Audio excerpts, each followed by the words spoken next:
welcome you to Charlotte Sports Park in Charlotte County, Florida. This afternoon, Grapefruit League Baseball as the Tampa Bay Rays play host to the Baltimore Orioles.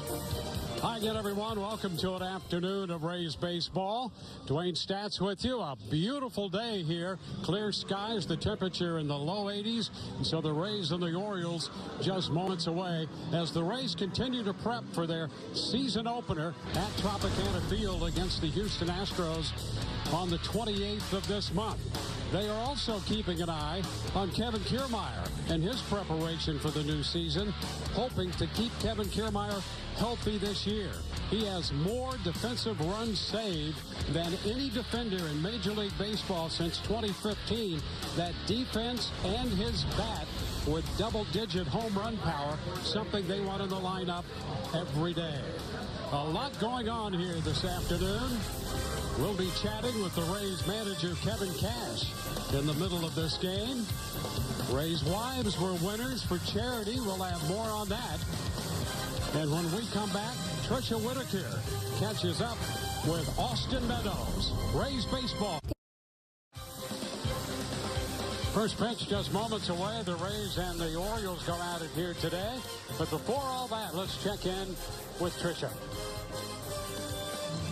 All right, we are here with Austin Meadows. And Austin, let's talk a little bit about that leadoff spot that we've seen you at throughout spring training. What's your comfort level there, and how's that gone for you so far?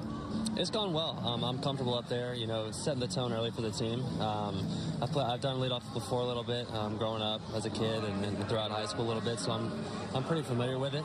But yeah, just go out there and be aggressive, see some more fastballs, and set the tone for the team. So it's a good thing for sure. And we're about 3 weeks away from the regular season starting, which is crazy to think about. But as you've watched this team progress throughout spring training, what's been your impression of what this team may be capable of in 2019? I mean, we've talked about it all spring training long, but right now you guys have a little bit better of an idea of what you guys can do. Yeah, we're looking good out there. I think we're playing complete baseball out there. We're hitting the ball, we're pitching the ball pretty well, and going out there and playing defense well. So things are coming together right now. Like I said, our main goal is to stay healthy out there. Last these next couple of weeks, be smart out there, but also have fun and compete. So we're excited for the next couple of weeks, but we're definitely excited to get the season started for sure. All right, looking forward to today as well. Dwayne, let's send it back to you. All right, let's take a quick look at the starting lineup for this Baltimore ball club. The Orioles come in 8-5. Austin Hayes will lead it off. Eric Young Jr. second, followed by Jonathan Villar. Rio Ruiz is the DH. Joey Rickard in right hitting fifth in front of the third baseman Alcides Escobar. Ryan Mountcastle is at first base hitting seventh. The number 8 hitter, second baseman Drew Jackson. And Andrew Susak is the catcher, and he will bat ninth. Between the big leagues and AAA Durham, in camp as a non-roster player, and Kittredge will get the start for the Rays, his 5th appearance of the spring. You see his numbers from a year ago. He's been very good down here this spring, pitching with a certain urgency, trying to make sure he can be in the middle of this Rays effort this year. Well, here's Austin Hayes, all set to lead off for Baltimore. And the first pitch is inside. Hayes hitting 286, 82 degrees at game time.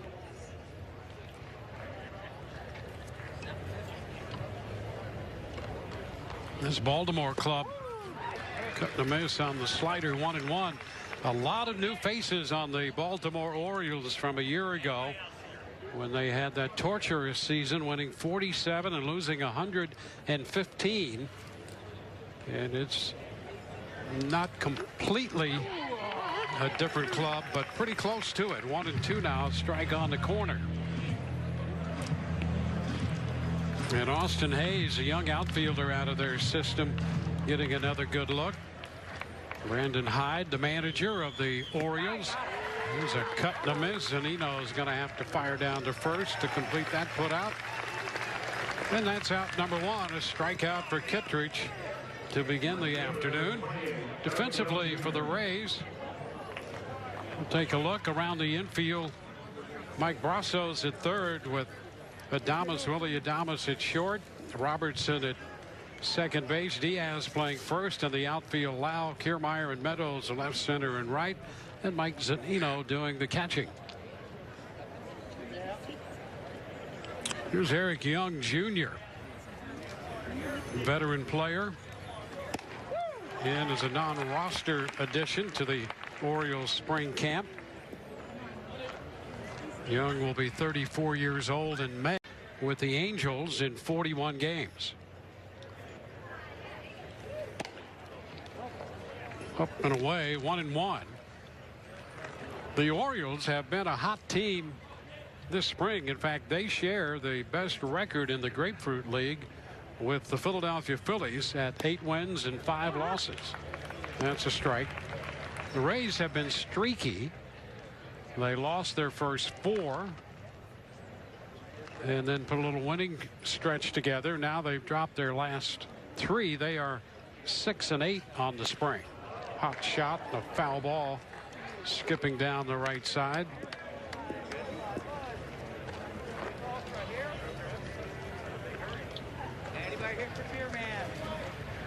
So a revamp by Baltimore under their new general manager, Mike Elias.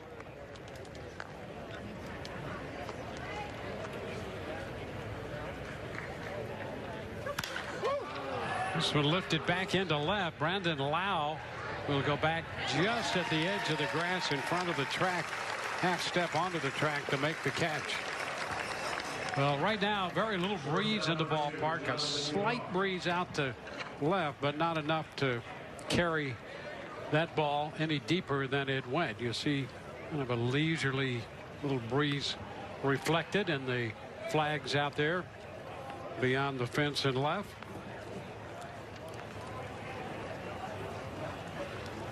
Ooh, Jonathan VR. Pitch is a strike. They are 2 of 18 on the spring. 28-year-old infielder with pop in his bat. Came to the Orioles after spending time with the Milwaukee Brewers.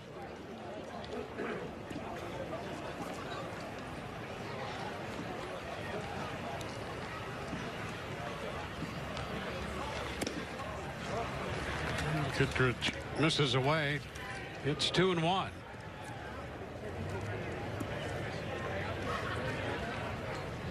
VR gives Baltimore a combination of some pop with the bat and speed when he reaches base.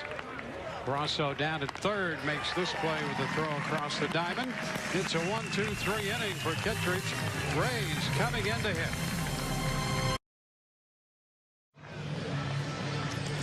Rays coming in to hit in the bottom of the first inning. They'll have Austin Meadows leading off and Tommy Pham right there, and your shot will hit second. He's the DH. Brandon Lau hits third in front of Yandy Diaz, the cleanup hitter and first baseman. Kevin Kiermaier hits down in the 5th spot. Daniel Robertson, number 6, with Adames, the shortstop, hitting 7th. Zunino 8th, and the third baseman Brasso, Mike Brasso, batting 9th. They'll face Dylan Bundy. The Rays saw a lot of him a year ago. Bundy 8-16 last year, gave up 41 home runs in just over 171 innings. It covered 31 starts.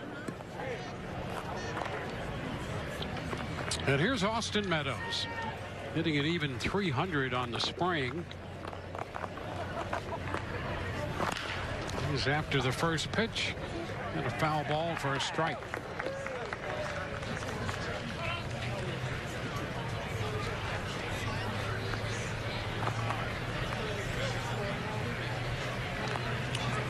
I'll tell you, he is dressed for the occasion here. 0-2.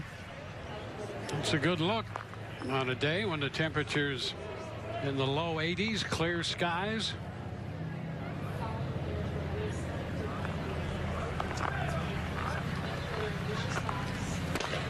Upstairs.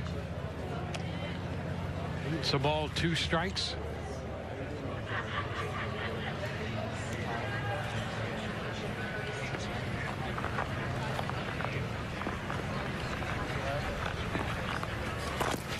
This one is down. 2 balls, 2 strikes. It's a good day for Hats. Not a lot of cloud cover.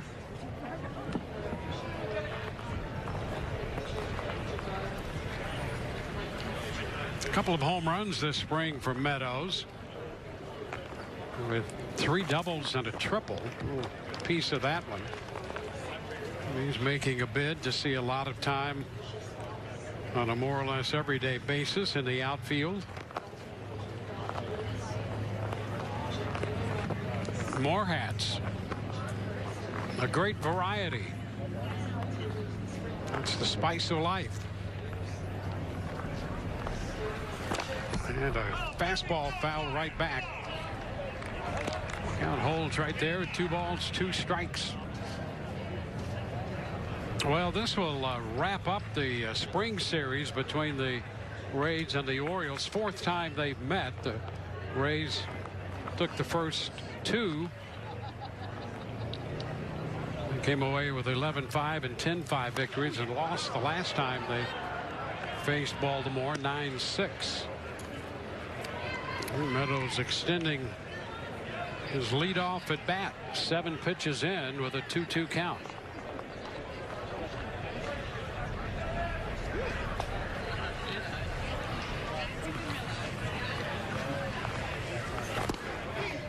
And a close pitch. He takes it for ball 3. Rays like his bat. We'll take another look at that pitch. And down a bit. Susac trying to elevate it. Sam Holbrook calling the balls and strikes. And another little tapper foul. Meadows has worked on a couple of defensive techniques. One trying to get a better read and a better first step defensively in the outfield. He has pretty good speed.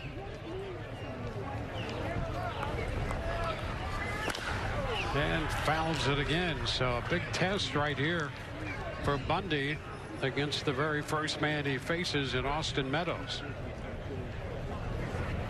He's out to a 10-pitch at bat.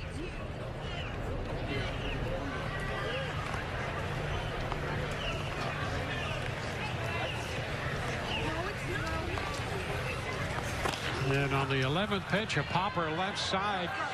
Boy, Escobar is going to have to cover some ground and cannot get there. Big turn, and Meadows back to first with a base hit. Boy, Meadows with a long at bat, and with that defense pulled over to the right side the way it was, that left that short left field and the line pretty much open, and that's exactly where he hits this ball.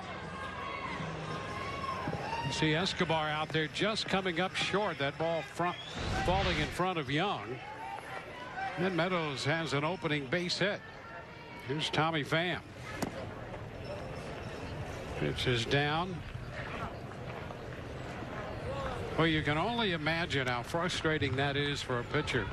You go 11 pitches into that at bat and then give up a base hit that's perfectly placed more or less on a bloop. That's going to be a base hit into left field. Meadows turns second and holds. And Pham has a single.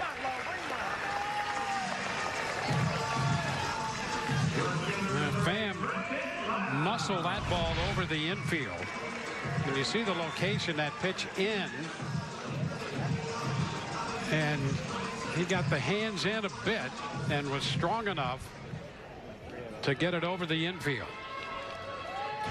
It's a good piece of hitting due to his strength. So the Rays with a couple men aboard. And now Brandon Lau, and he comes out swinging and fouls it back. A very good spring at the plate for Brandon Lau. He's in left field today, and as you know, can play a number of spots. But how about those numbers? 10 for 23, 435.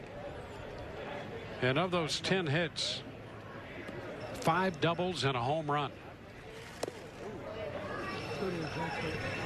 1 ball, 1 strike.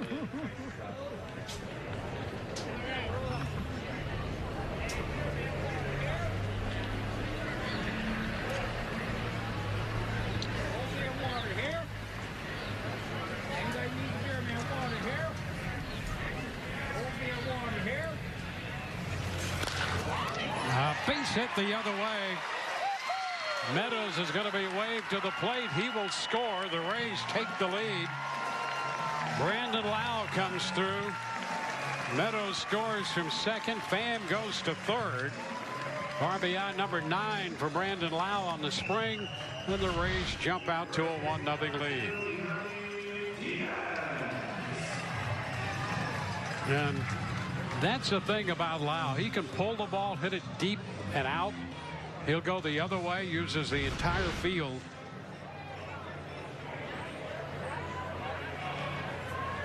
Now first and third for Yandy Diaz.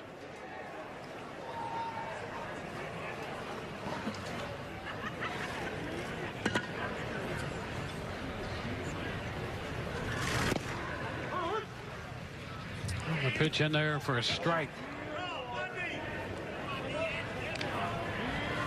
Bundy dropping a little slider over that time on first pitch. This is going to drop into shallow left. Big hop to Young. Pham will score. The Rays pick up their second run. Well, the Rays are finding the base hits here against Bundy. 4th run batted in for Diaz this spring.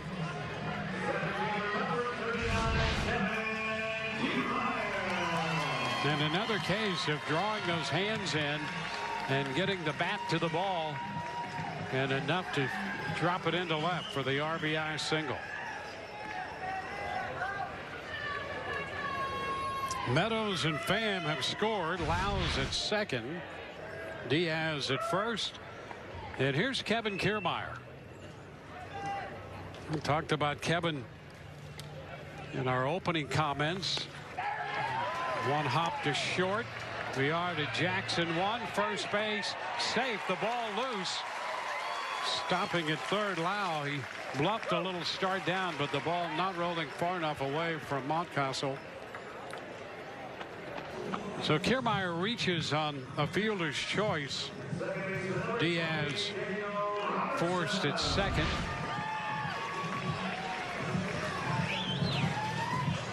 Orioles trying to get the double play, but Mountcastle could not dig that throw out. Here's Daniel Robertson.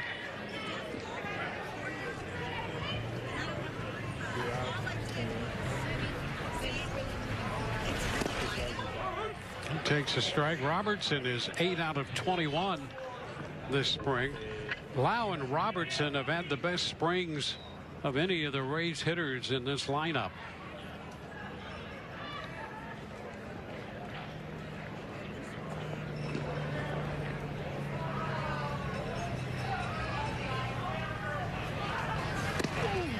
And the fastball is too close. 1-1. Bundy not overpowering with the fastball. That one was in at 90, and he'll get it in there at 91, sometimes approaching 92.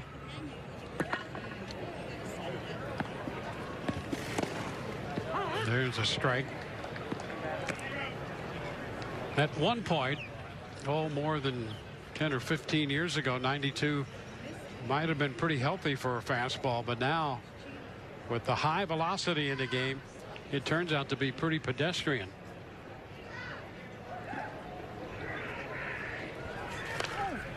It's fouled back.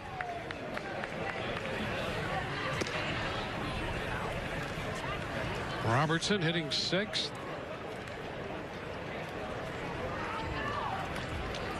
Bundy has had a little difficulty this spring. This is his 3rd outing. He does have a win, but he's now given up 6 runs in 5 1/3 innings. Kiermaier back in at first. And in those 5 1/3, he's allowed 13 hits. So he's still trying to settle in this spring. Find the groove.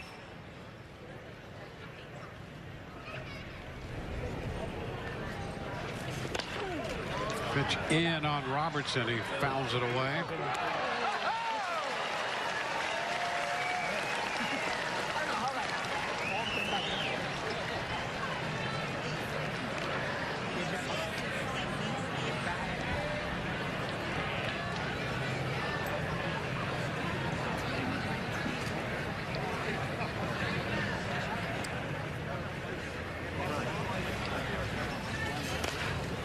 Foul back. Well, the Rays working some at bats. That long 11-pitch at bat for Meadows. And now Robertson down on the count, 1-2. But he's already run this at bat to 6 pitches.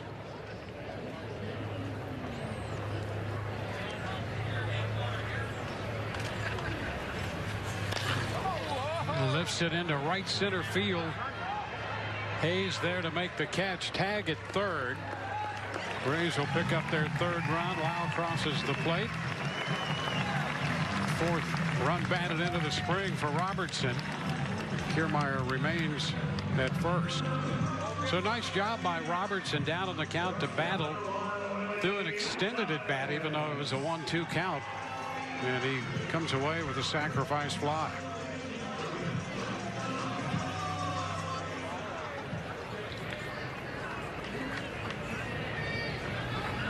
So that pitch count at 26. It's been a little longer inning than Bundy would like. And he gets a visit. Action down there in the bullpen. Doug Bocale spending a little time out there on the mound.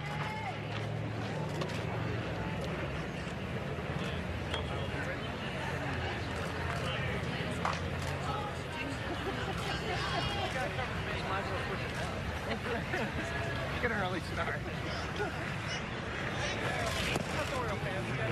Swing and a miss at a breaking ball by Willie Adames.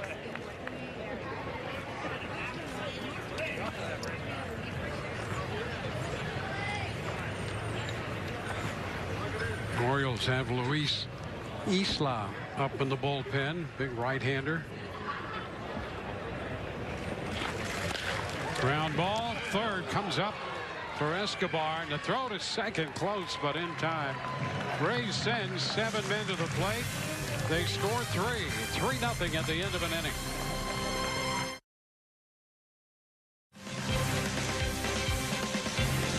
Rays baseball on Fox Sports Sun, brought to you by W.B. Mason. Who but W.B. Mason, the official office supply company of the Tampa Bay Rays. And by your local Honda dealer.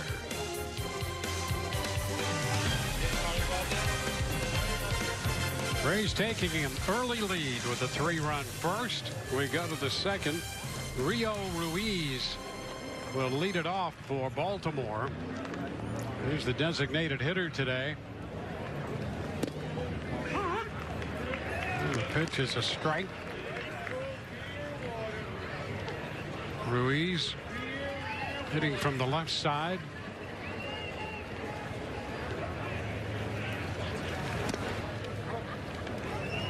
One and one. He's opened a few eyes in the Baltimore camp with a good spring. 7 of 21 to start things, hitting .333. High fly ball lifted back into center. That's Kiermaier.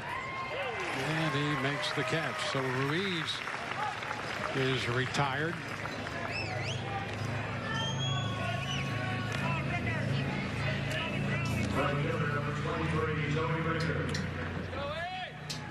Joey Rickard.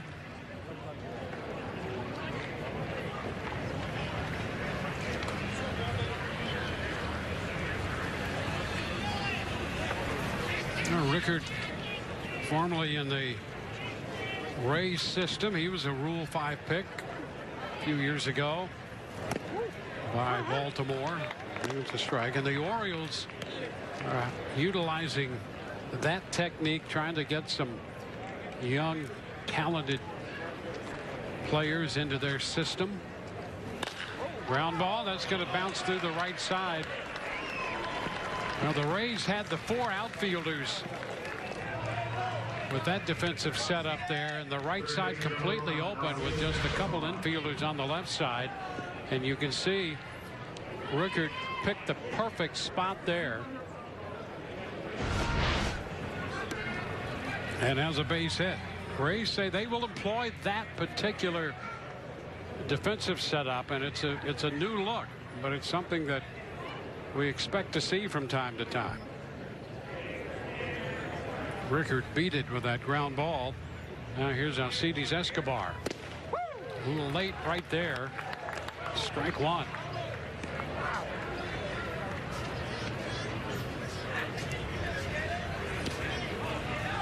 Here's Kevin Cash. Open to all kinds of innovation and experimentation.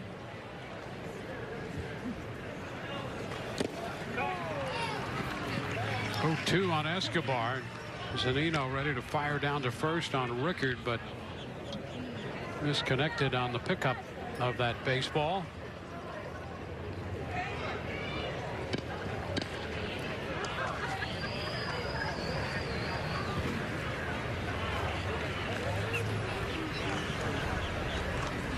Kittredge getting a second inning of work.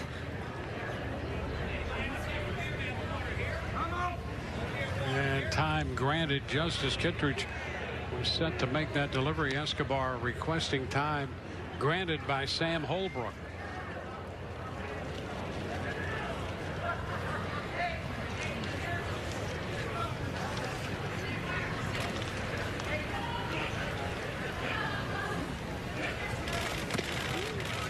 Stays up and in. A ball, 2 strikes.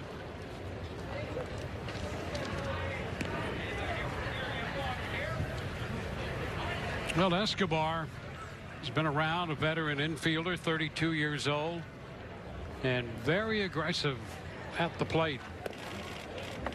Takes this pitch down, 2-2.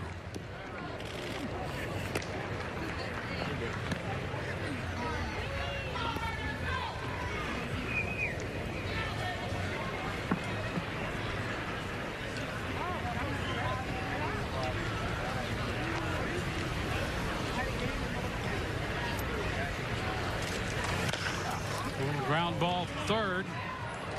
Brosseau's plays at first, and Diaz cannot pick it. Rickard's going to go to third, and the Orioles get another base runner. So that's going to be an error charge to Brosseau on the throw. So the Rays had it out to get right here, the pickup, and then that throw skips by Diaz. So it's first and third with 1 out. Ryan Mountcastle, who's playing first base today, steps in.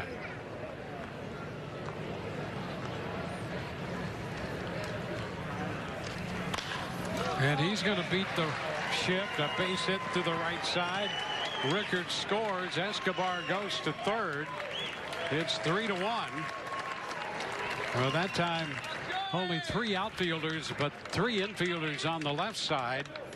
And Mountcastle hit that ground ball through the open right side. So twice in this inning, the Rays have been burned with a little ground ball through the right side.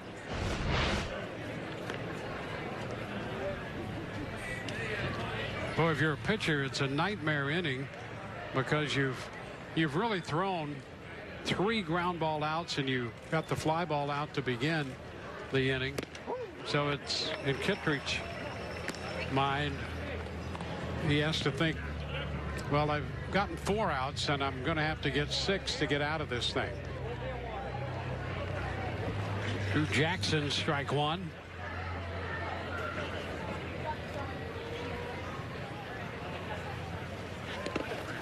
block. Nice block by Zunino. 1-1. Well, good spring by Jackson. He's 10 of 24. And another young infielder trying to make this team.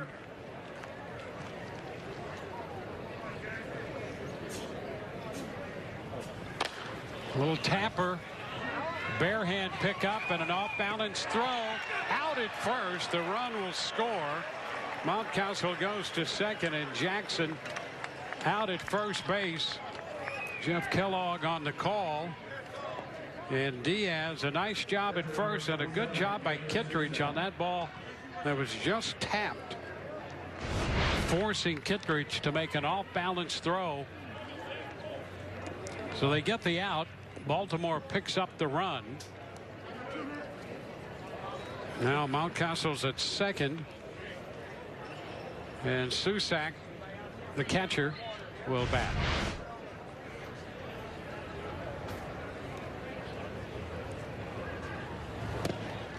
Pitch is down. The ball, no strikes.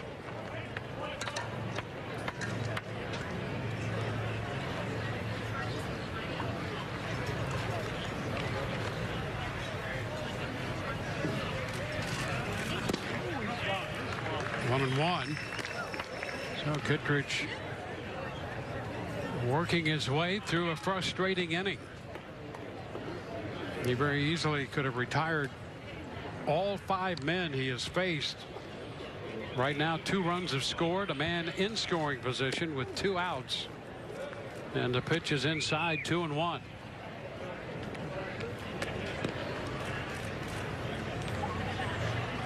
Susac was in a handful of games for the Orioles last year. 29 years old. He's in camp as a non-roster player.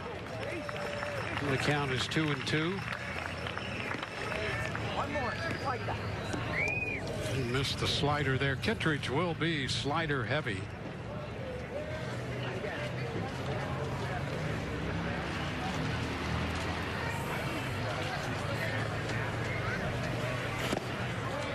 And a slider there taken, and the count is full.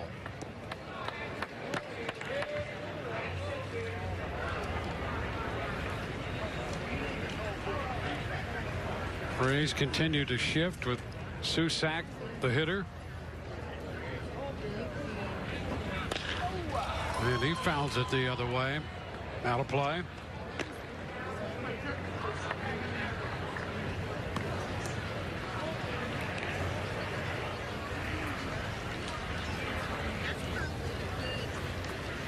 Well, the quick first inning, a little longer here in the second.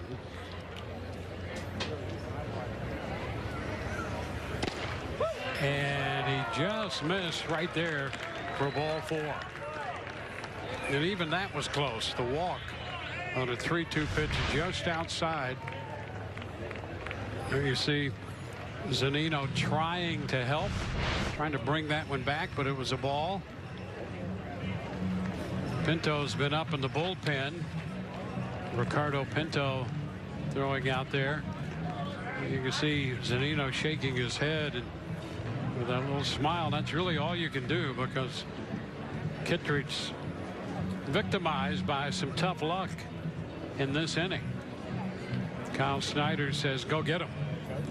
So they break that up. I'll remind you to walk into Tropicana Field this year flexing with the Rays Flex Pack and save up to 60% off the single game ticket price when you get 5 lower level tickets for just $75. Visit RaysBaseball.com/flex for more information.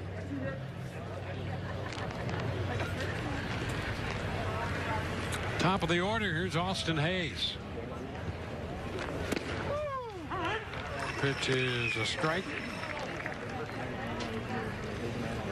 Hayes, a prized young player in the Baltimore system. Had ankle surgery last year. Shoots it fair up the left field line toward the corner. Mountcastle's going to score. They're going to wave Susac around. Lau had trouble getting the ball out of the corner. and Susak will score without a play as Hayes.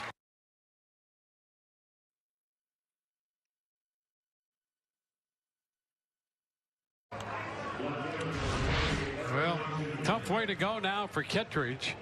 Tough enough to get 3 outs, much less 6 in an inning, and that's what he's trying to do. And Hayes taking advantage of that opportunity, shoots it into the corner, and that gives Baltimore the lead.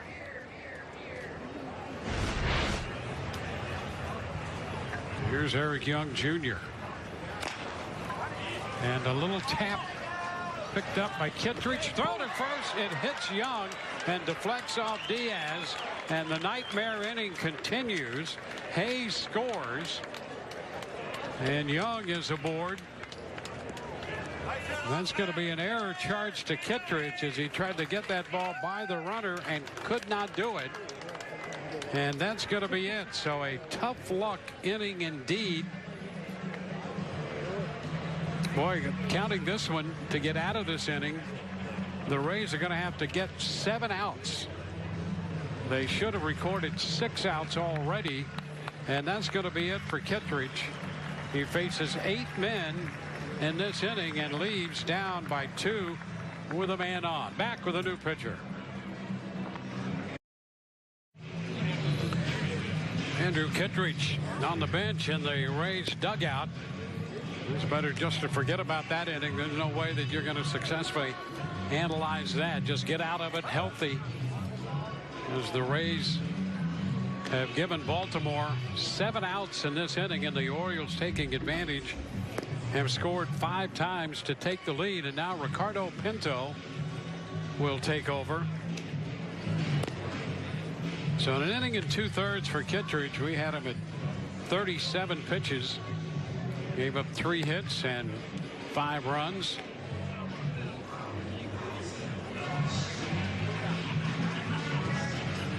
And he had pitched very well all spring.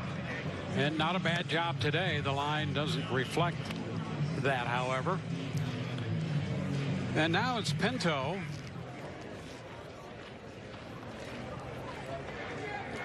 He's going to face Jonathan Villar, the 9th hitter to come to the plate here in the 2nd inning for Baltimore.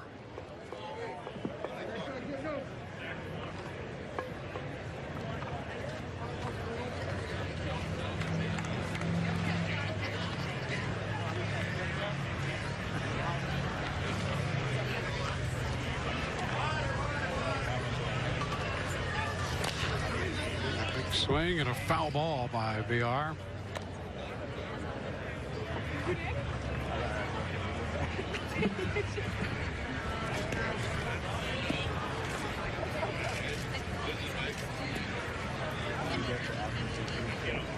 Pinto trying to get the final out, settle this thing down a little bit. The runner perched off first, goes and stops the pitch down and in. Eric Young was all but in the starter's blocks over there at first base. Started and then put on the brakes.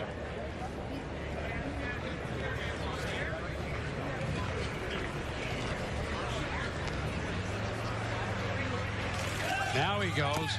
Pitch is down, and there will be no throws. The ball pops away, and Eric Young gets himself a stolen base.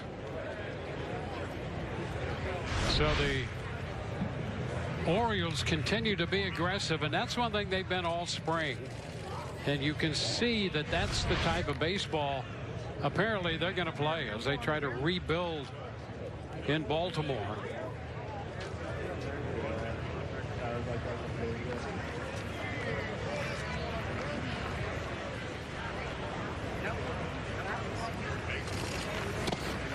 Pitch away. It's 3-1.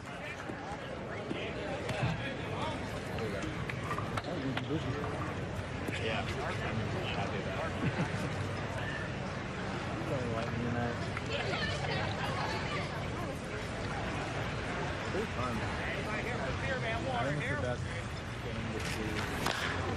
Tapper foul. So now a full count. Pinto has been an interesting right arm in this bullpen. In camp this spring. He's shown some pretty good late action on some pitches.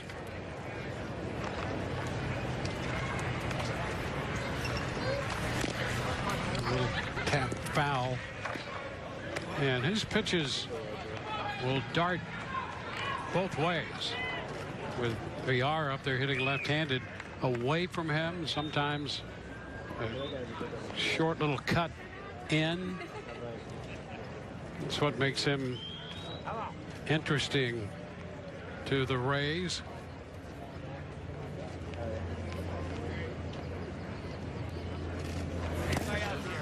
And he gives up a walk. So 9 men have come to the plate, and Rio Ruiz, who opened this inning, will bat here again for the second time in the second.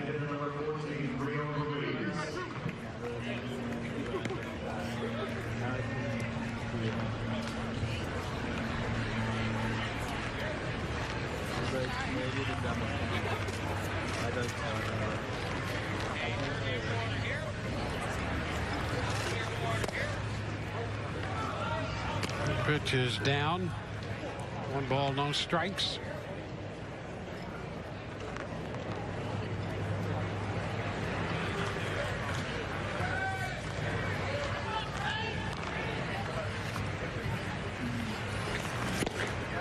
Cut the miss there.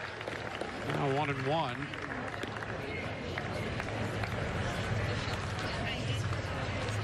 Ruiz originally in the Houston system. He was a part of that organization when the new general manager of the Orioles was over there, Mike Elias.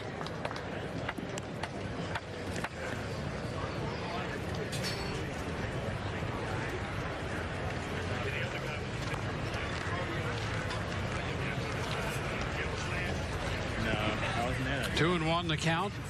Came by and just dropped off. He lifts a fly ball deep into left center.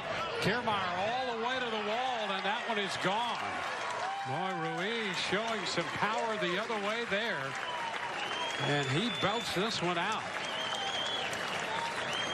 Young and VR score in front of him. That is a big blast by Ruiz. And it's a monster inning for Baltimore. The Orioles have scored 8. The last 3 coming on this swing of the bat from Rio Ruiz. Where Ruiz had been in the Houston system and then Atlanta. And making a big impression on the Orioles. Ground ball to Adames. Rickard is out at first. And so finally, 11 men come to the plate. Baltimore scores 8. All right, welcome back to Charlotte Sports Park, and I am joined by Jordan Pagan, Emilio Pagan's wife, and Madison Lau, Brandon Lau's wife, and we're going to talk a little bit about this. So hold it up so they can see. You ladies should be so proud of that. Last night was their annual charity softball game, and you are hot off a victory. You beat the Twins. How did it feel to beat the Twins this year in your annual charity softball game? It was great. I know we weren't on the team last year when they played, and we didn't win last year, but this year we came home with the trophy. It was exciting. It was fun. A lot of fun. So was there an argument in your household last night on who's the better athlete? Because both of these women played Division I softball, so they're rock stars. And Brandon even posted on Instagram saying, now you guys know who the real athlete is. Was there a debate in your household? Maybe a little bit. Maybe a little bit. I mean, he's amazing, and they're all amazing, but it was a lot of fun to kind of switch the roles up and have them watch us. And Jordan, your husband was on the mound for a little bit pitching to you guys. What's the competition level like like when you're battling against your own husband? I'm like, you better put it in the zone right here. I mean, this is your job. Make me look good out here. No, but it was fun to have him out there supporting us. The role reversal was really fun for them to support us. And obviously it was a great time, but it was also for a fantastic cause, the community cooperative fighting homelessness and hunger. How exciting was it to raise? They raised $12,000, which is more impressive than the win. How exciting was it to raise that much money for a cause that's so close to your heart? Yeah, I think it's awesome. We do spend a lot of time here in our spring training days, so it's really nice to support the community and use our platform that we're given as wives of the MLB for good. And let's talk a little bit about this upcoming season. You guys have such an active role in raising money for causes such as the one you raised for last night. There's also a runway show happening in July, which is so exciting. Talk a little bit about how important it is to you guys to have that active role in the community as players' wives. Yeah, just supporting the community, being there, letting them know we're everyday people too, wanting to help them the best that we can, support the community, giving back to them when we can. All right, now I'm going to put you on the spot right now. We're going to talk about the 2019 season. Last year, we saw the Rays win 90 games in one of the toughest division in baseball. Obviously, you guys are going to speak very highly of this team. But what do you guys think this team is capable of this season in a really tough division? The World Series champs and the Yankees. Nobody watches more baseball than you two. Yeah, I think it's going to be really exciting. I mean, these guys are just a lot of fun to watch. They're young. They're just really exciting. They play the game the right way, you know. So it's a lot of fun, and hoping for more than 90 wins this year. Yeah, 100 wins right here. We're making it to the playoffs. I have confidence in them, and I think it's a good group of guys. They have so much fun in the clubhouse, and you can tell that that carries on over into the field. So it's going to be a good year. Raise up.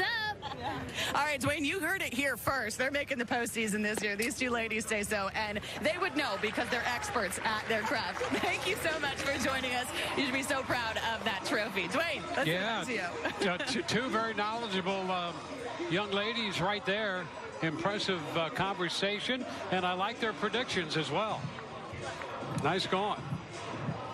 Well, the Rays trying to build an inning of their own here in the bottom of the second inning. Zunino is singled to the right side against the shift, and now a walk here to Mike Brasso, putting two men on, and another trip to the mound. Bundy out there in the first with chance for 3 runs on 4 hits, and he's gone out and put the first 2 men on base, and receiving another visit from Doug Roqueo as he did in the first, now in the second. And here's Austin Meadows, the top of the order. So the Rays right back after being stung by 8 unearned runs in the top of the inning. Saw a 3-0 lead disappear, and now they're trying to fight back. Meadows takes a strike. Meadows singled to begin the first inning. He had an extended at bat, an 11-pitch at bat against Bundy. That's fouled back. 0-2.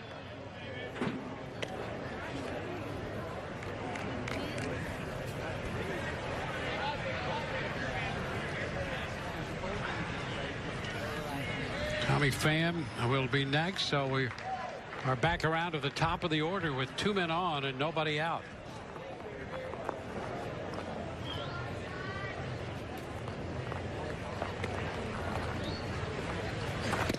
A little close there. 1 ball, 2 strikes.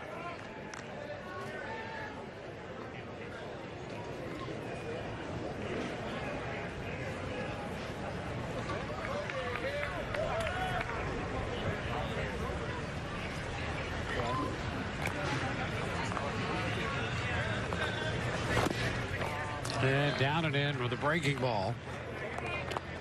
Well, 28 pitches in the first inning. 11 here so far in the second. 2-2 count with nobody out, 2 men on.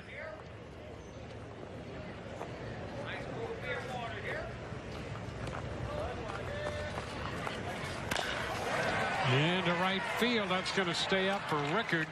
who makes the catch. Tagging at second, Zunino goes into third. So Meadows hit the ball well on a line, but it carries to Rickard, and that's the first out.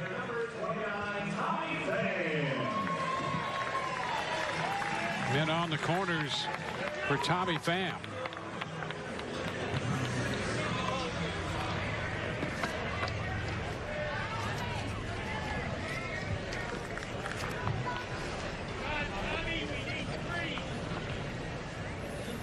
Pham singled and scored his first time.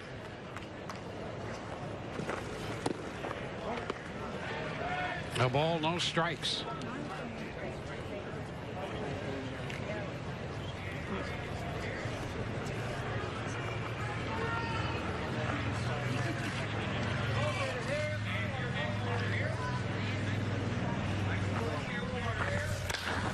And it's skied towards center. Hayes looking for it, shading his eyes, makes the catch. The tag, Zunino's going to score, and the Rays pick up their fourth run as Pham makes contact and gets the run home from third. To a runner at first with 2 outs, and the Rays are down 8-4.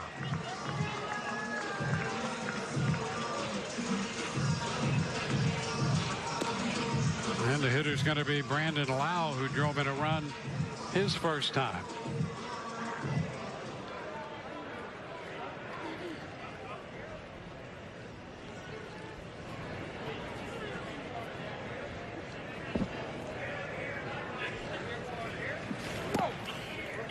Pitch upstairs.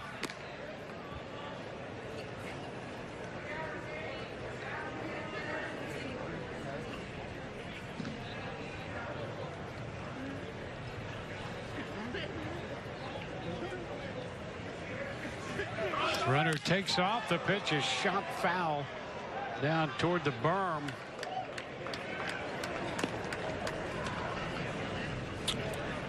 So back to first goes Brasso. And all quiet down there on the right field berm.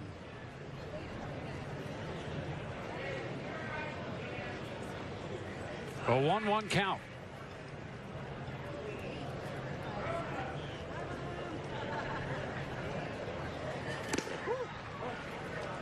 Upstairs, it's 2-1.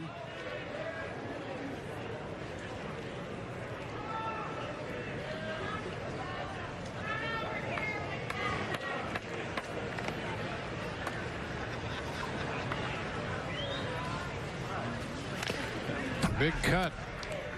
Lau does create some bat speed up there when you see him uncoil.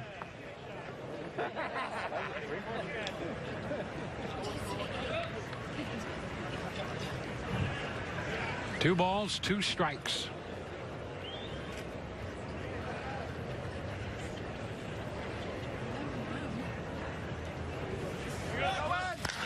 High fly ball deep into right center. Boy, he tagged that one, and that baby is gone. That one up on the roof of the minor league office complex. Brandon Lau tattoos that one. That's that bat speed we just talked about. And boy, did he send that one out of here. His second home run of the spring. And we have a slugfest going on, folks. Take a look at this. That pitch up, and he got on top of that one and drove it out of here. On the roof and off. And so Brandon Lau closes the gap with that long blast. The Rays with a 3-run first, now a 3-run second, and the Orioles will change pitchers. Well, there's Brandon Lau, who just uncorked that long home run, and I'll tell you, there's a battle for bragging rights in the Lau household now. I mean, Madison acquitting herself quite well in the softball game, and now Brandon making a point right after that interview with Tricia, and when the wife's talking about their victory. Brandon stepped up, and boy, that ball that Nate Lowe hit earlier this spring in that same vicinity. Well, you get it up over that walkway out there and onto the roof of the office complex in right center field. That is a long, long blast. Just like that, it's a 2-run ball game. And Luis Isla, last year at Bowie, 9 starts, 28 appearances overall. Yandy Diaz faces him and takes the first pitch from the lefty for a ball.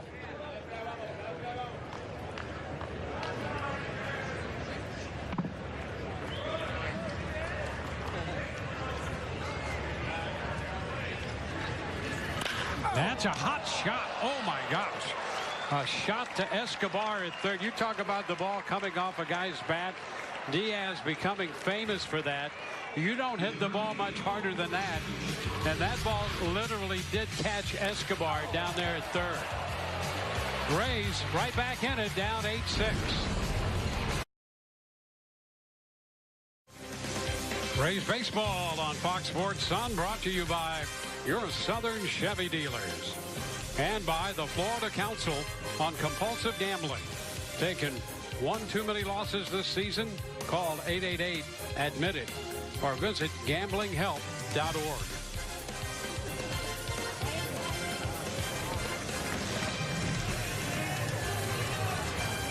Alcides Escobar leads it off. Pitch is down, a ball, no strikes. Escobar trying to get some circulation back in that left hand after catching that line drive. It's a line drive himself, but foul out of play. Well, that ball that Diaz hit was scalded. And Escobar had just enough time to reach up and catch it.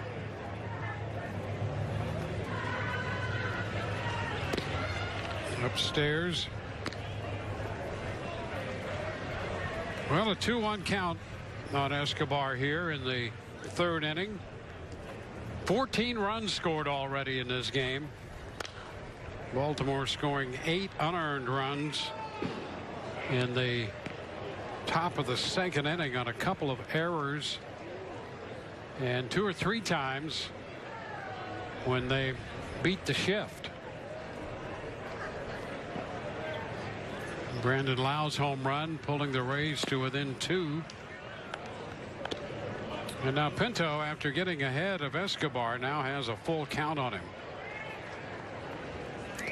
Pinto out of Venezuela. He was in the Phillies system for a long time.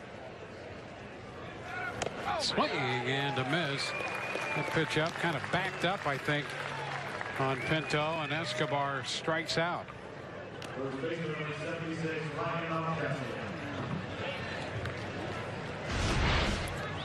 You look at that pitch.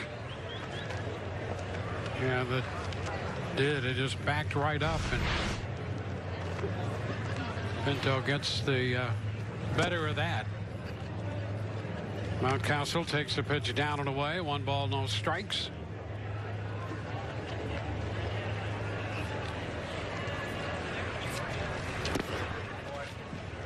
Two and 0.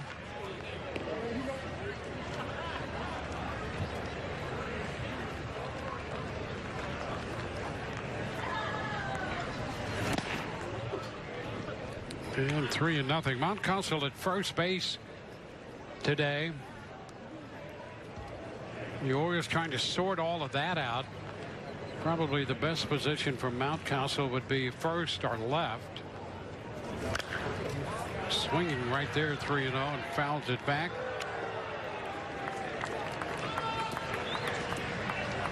And of course, Baltimore has Trey Mancini, souvenir. Nice going. Now we're going to have a full count. They have Trey Mancini, who plays in left a lot. They like to play him at first, but Chris Davis has a contract with, I guess, 4 more years left, and so difficult to figure out what they're going to do with him. Orioles really think Mancini would have a chance to flourish at first base. So we'll see. And Mountcastle, who was a Double-A last year, has himself a base hit on the 3-2 pitch. And a one-out single here in the third. He is 2 for 2 today, Mountcastle.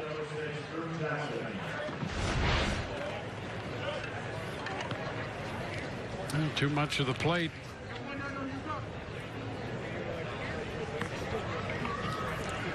And now it's Drew Jackson.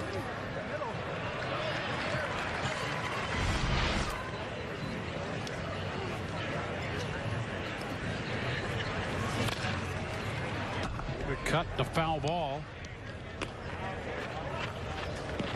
Jackson, 25 years old, and he is a Rule 5 player.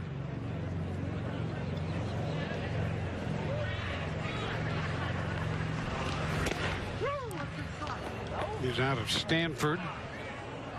Spent time in the Mariners system and the Dodgers. The Orioles drafting him out of the Dodgers system.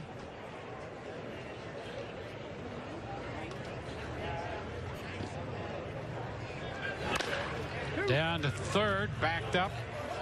Brasso could not do a thing with it.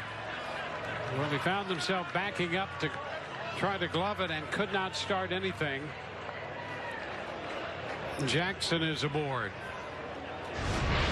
Take another look right here.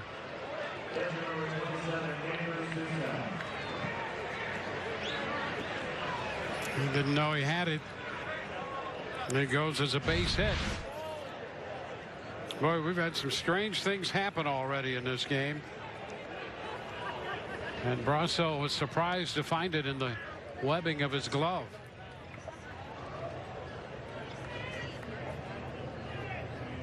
Here's the catcher, Susac. Strike one. Andrew Susac walked and scored in the second.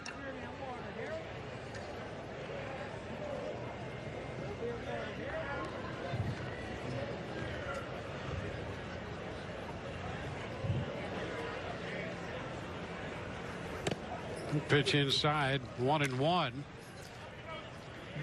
Brasso was a late addition to the lineup at third. The Rays thought Matt Duffy was going to be sufficiently recovered from the discomfort he had in his left hamstring to play today, but he was a scratch from the lineup. This one is down. Duffy had been doing some running and testing that hamstring over the last couple of days and came to the conclusion that he might need a little more time than he anticipated to take care of the soreness in the hamstring, and so he didn't want to push that, so he was scratched from the lineup. It'll be interesting now for the Rays in that regard to see how that hamstring comes along. You know, we're down to a couple of weeks out from opening day, a little over that, and it's going to be interesting to see. I guess this next week will be very important for Duffy. There's a wave and a miss and a strikeout. That's just what Pinto needed there with 2 men on, and that's out number 2.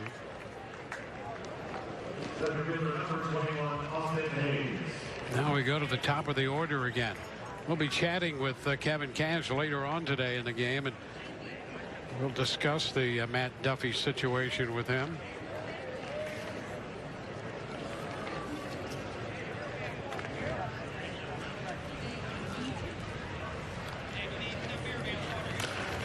Hayes drove in 2 with a double and scored in the second inning. Hits for the 3rd time in this game. It's only the 3rd inning. Strike one on the foul ball.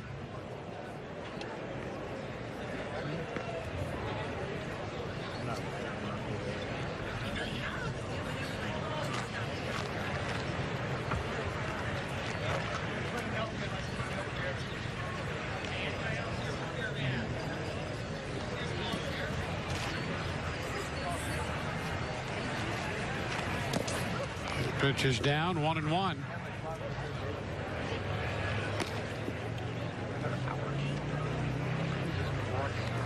Kittredge charged with 6 unearned runs in the inning and 2/3 he worked.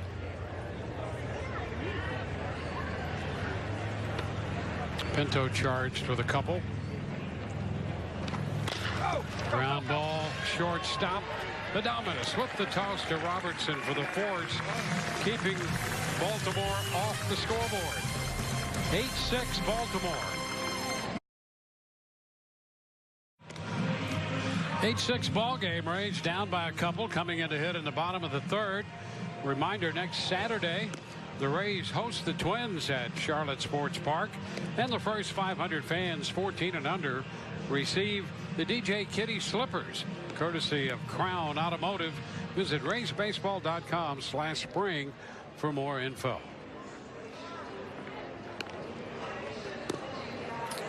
Dylan Bundy started against the Rays for Baltimore. The Rays got 3 in the 1st and 3 more in the 2nd inning. Bundy pitched an inning in 2/3. Luis Isla took over and got a hot shot line drive out off the bat of Yandy Diaz to end the 2nd. Now we go to the 3rd, and Kevin Kiermaier will lead off against the left-hander.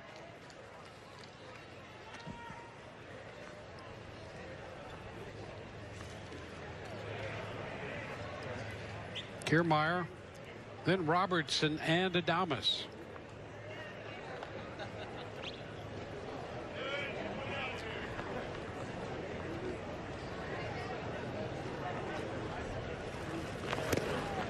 And the breaking ball is in there to Kiermaier for a strike.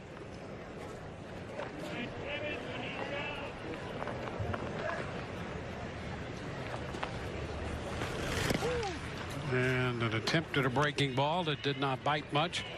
And now it's 1-1.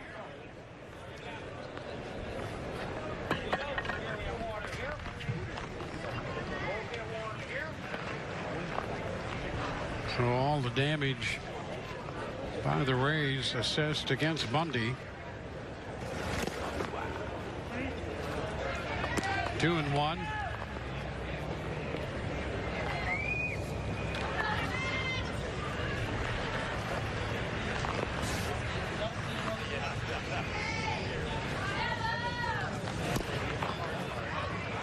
Three balls and a strike.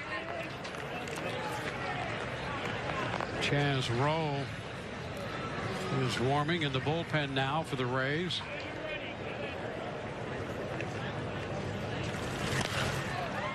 Kiermaier fouls it back out of play to run the count to 3-2.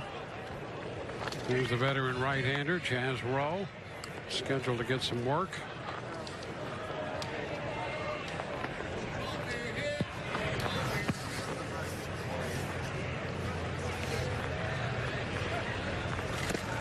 And ball 4. So the Rays put the leadoff man on base. They've done that in every inning so far. That's the first walk given up by Baltimore pitching to allow that. And now Daniel Robertson.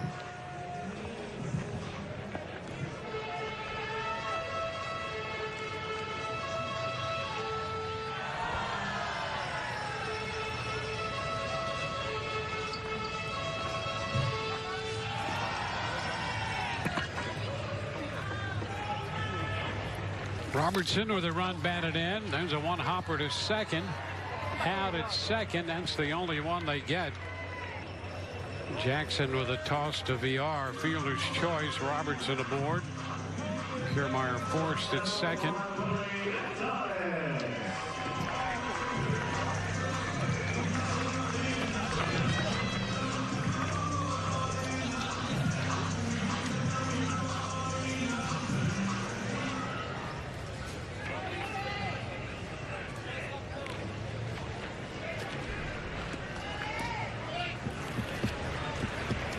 Adames 0 for 1. Couple of home runs on the spring for Willie.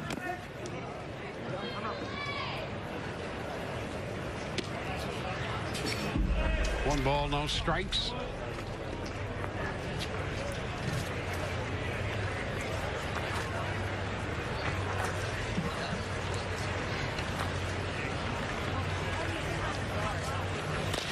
And a chop to short. We are with the force at second and over to first. They turn the double play. 6-4-3 on the double play off the bat of Adames. We're headed into the fourth. Rays down by 2. We're through 3 onto the fourth with the Rays down to Baltimore 8-6. Happy to have Peter Bendix from the Rays baseball office.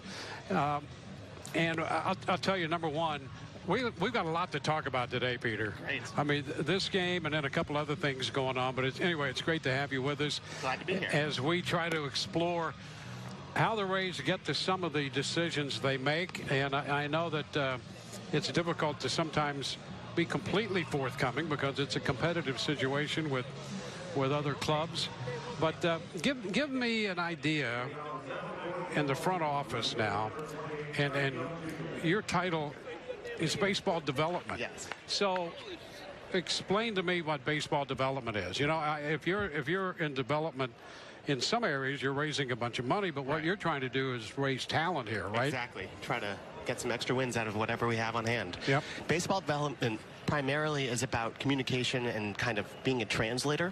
So a lot of what I do is really translating between maybe our R&D group and our coaches, or sometimes our players, our scouts, whatever it might be, to try to really improve things kind of throughout the organization as much as we can. Chaz Rowe is in the game now. We're chatting with Peter Bendix. We have Eric Young Jr. at the plate, and the pitch is a strike. You know, you have a universe of information out there. Baseball has been filled with that for years. Yes. It maybe is the most chronicled game in one way or another, and most quantified sport of all time. And you take that to another level, don't you? We do our best. There's so much information available. Even since I started 10 years ago, the amount of information out there now is incredible. And we try to use it to as much of our advantage as possible. You know, we're not going to go outspend the Red Sox, the Yankees. We're not going to go sign Manny Machado. But hopefully we can take the information out there and put the best talent on the field possible. It occurred to me that, and the Rays were in the forefront of doing this, other clubs decided that they should also be in that arena.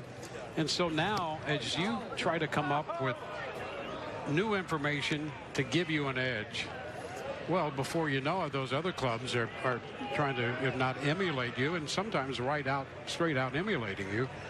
They're trying to catch up with you, and then you've got to think of something new. That's exactly right. So that must be at the same time frustrating and exhilarating. It really is. It's a challenge every day. And when you've got teams that have money and are using the data in similar ways as us, it's doubly challenging, and it makes our job even that much more fun.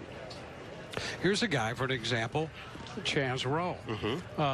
You know, great spin rate. You guys saw something about him that a number of other teams apparently missed. Yeah, I mean, with Chaz, it's obviously worked out quite well, but we identified some positive things about him in the data. Our scouts saw similar positive things, and when we were able to bring him in, it's really been truly a group effort between our pitching coaches, our medical staff, the data that we employ on how best to maybe utilize his stuff. And obviously, Chaz had a fantastic year last year. We're excited about what he can do this year, too. Jonathan VR up here with a 1-ball, no strike count. He walked and scored his last time. We're with Peter Bendix. You know, we've chatted this spring with other members of the front office, and it's always great to get a little touch of input from all different perspectives. You know, there was something that came out today on MLB.com that surprised me a little bit, and it had to do with sprint speed. And apparently, the fastest guy on the team is the guy who most people thought was acquired for his right-handed bat and maybe to DH and hit some against right-handed pitching as well. But Abesayo Garcia appears to be the fastest guy, at least with the best sprint speed on this team. Are you surprised by that?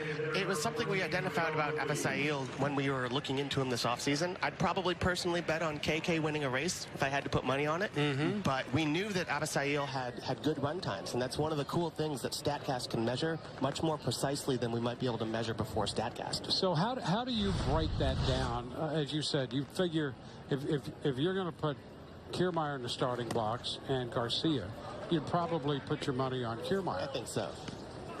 But so then what does that do to the value of Garcia? What does that tell you about Garcia other than I'm really surprised that he's topping the list? It's kind of a hidden source of value for him. I mean, he's a huge person. He's got great power. He's got a good right-handed bat. But with that speed, he adds value in other ways, and that's something we really appreciate, not just about him, but about most guys on our roster. They can add value with their, on the bases, in defense, whatever it might be, and that usually comes being faster than you might expect. And it would seem to me that from a defensive point of view, for Meadows, for an example, one of the things they really want to do is to get him to be a little quicker in reaction, first step in the outfield defensively. I would think that if you have a guy like Garcia, who's a big man, and if he gets really true reads with that kind of sprint speed, that makes him potentially a plus defender. Yeah, that's kind of what we're hoping. And especially if he can be fully healthy this season. He also has a really good arm. There's a lot of different tools about him that could, we're excited about what he can do with the bat, but really his defense was one of the main things that attracted us to him. 2-2 here on Ruiz with a man at first and one out. You never sleep, do you? I mean, with all the information and the challenges, now down to second. Ball goes through into center. VR winds up at third, so give him a steal. There'll be an error on that play as well, sending VR all the way to third. It was full on Ruiz. In this case, Zunino's going to get an error, but here's a guy that you are so happy to have behind the plate. Oh, absolutely thrilled, yes. He's another guy that I think can do a lot of things that might go kind of unnoticed to the naked eye if you're not watching too closely. There's a lot of different aspects about his defensive game that we're really excited about. Did you have any idea? You went to Tufts. I did. When you were in school, do you have any idea you'd be doing this? None. What is it now? Roughly 10 years later, rounded off? It was a dream. It really was. I was fortunate. I took some cool classes at Tufts. I took a sabermetrics class the very first time it was offered back in 2004. Did some research in that class that kind of got the ball rolling, but I didn't really think this was a possibility. Here's Joey Rickard. The pitch is upstairs, 1-0. The Orioles are going through a complete rebuild, and I could see where, with their new regime, it's always challenging, but it's a fun building process for them to try to do what they're doing. Similarly, as you pointed out, the Rays in the American League East, they'll be trying to hold off a team like the Orioles, and at the same time trying to compete with the talent and the checkbooks of a couple other big clubs in this division. Yeah. So your work is really never done. It never is, but that's what makes it so much fun. When we're putting together a team that wins 90 games unexpectedly last year and a team that we think might be even better this year, if we can take down the Red Sox and the Yankees, if things go well, that's so much more satisfying for us than if we maybe had more money. But you'd take more money if you had it, right? Oh, we would certainly take it. Yeah, put it in your pockets. It'd be fat pockets, I'll tell you. 2-1 here to Rickard with a man at third. This game refuses to settle down. There's a high popper foul, and Diaz is near the stands. He's going to make the catch. How about that? Stayed right with that. We got Joey Rickard out. Yeah, I'll tell you, he has been a thorn in the Rays' side without question. Diaz made this catch. Let's talk about these two guys' exit velocity and how much that had to do with including those guys in the two separate deals in which the Rays made to get them. Yeah, it was certainly a big part of what we looked at for both guys. And obviously hitting the ball hard is important, but now again with these StatCast measurements, we can actually know the exact degree to which guys hit the ball hard. And we found that hitting the ball hard, hitting the ball above 90 miles an hour, above 95 consistently, leads to better results. And there's oftentimes players who have a discrepancy between their batting average or their on-base percentage and how hard they hit the ball. And we found that if you look at how hard you hit the ball, that adds a really important element in predicting what the player is going to do moving forward. There's a strike to Escobar. And in the case of Diaz, people talked about, well, he hit only one home run. They'd like him to elevate the ball more. And that may be true, but that's not the be-all, end-all with him. Correct. There's right? a lot of things to like about Yandy offensively. And if he does elevate the ball more and hits more home runs, that's great. But we're not necessarily banking on that. We're not asking him to do that to make himself a successful player. If you look at his AAA track record, even his big league track record, it's really good. He's never had the opportunity to get consistent everyday at-bats. And we're hopeful that when he does have that, he might be able to relax a little bit, and we'll see what happens. But he hits the ball really hard. He doesn't strike out. He walks a lot, and those are really fundamental components of what makes a good offensive player. Yeah, if we want to know how hard he hits the ball, we just need to ask Alcides Escobar. No kidding. On the ball he hit earlier in this game. I'll tell you, that ball caught Escobar down there. I thought he was going to fall over. It's great stuff. A ball, 2 strikes, or now it's 2-2 here on Escobar with 2 men on and 2 men out. And a ground ball headed toward the middle, and it's going to go through. That will score the run. Villar crosses the plate.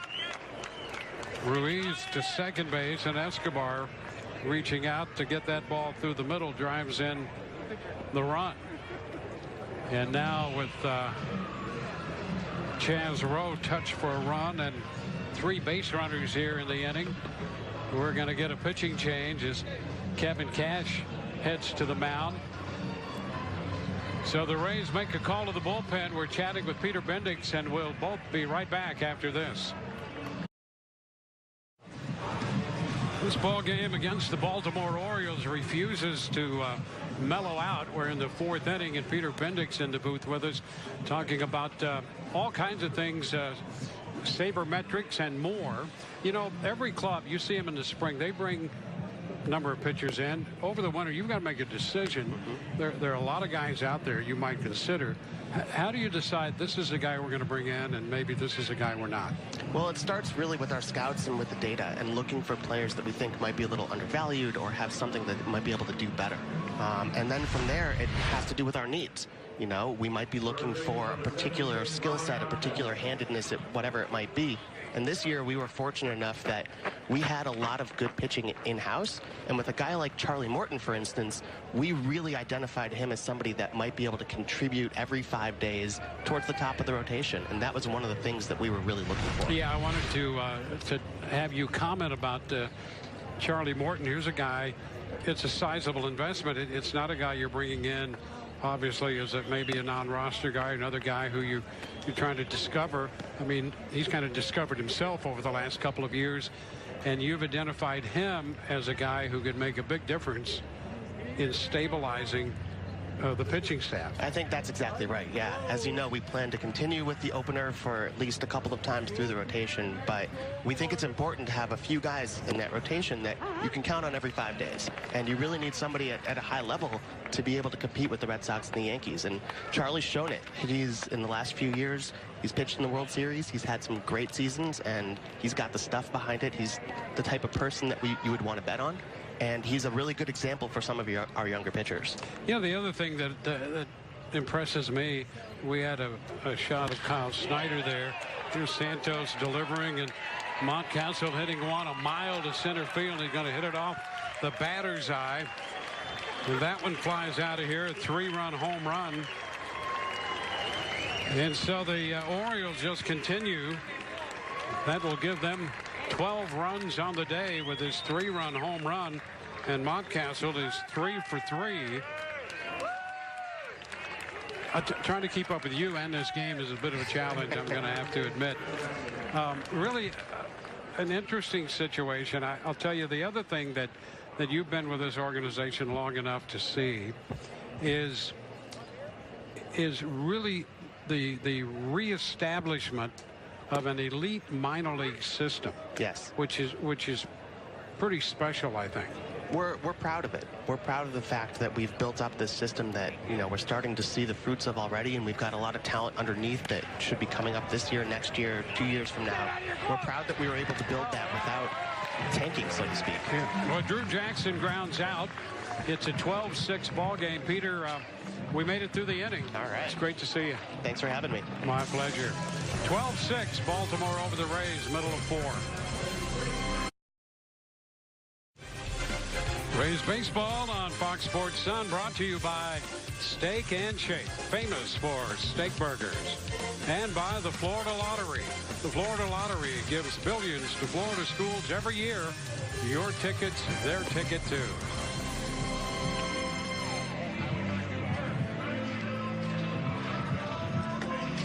Still trying to recover from the top of the 4th inning when the Orioles added 4 more runs to this game, and trying to get into some of the metrics, analytics and sabermetrics of baseball with Peter Bendix. And I think we're still on top of things here as Evan Phillips enters the game, becoming pitcher number 3 for the Baltimore Orioles. Last year with the Braves and the Orioles, 0-1 in 9 appearances. So the Rays keep battling back, and so do the Orioles. Mike Zunino will open the bottom of the 4th inning.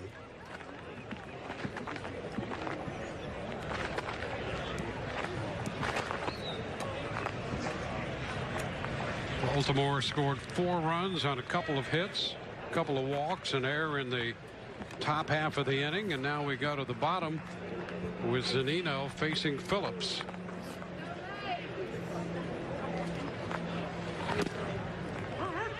And the pitch is a strike.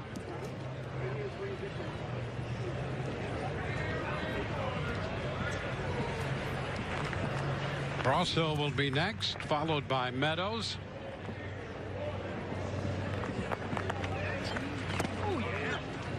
Oh, 2.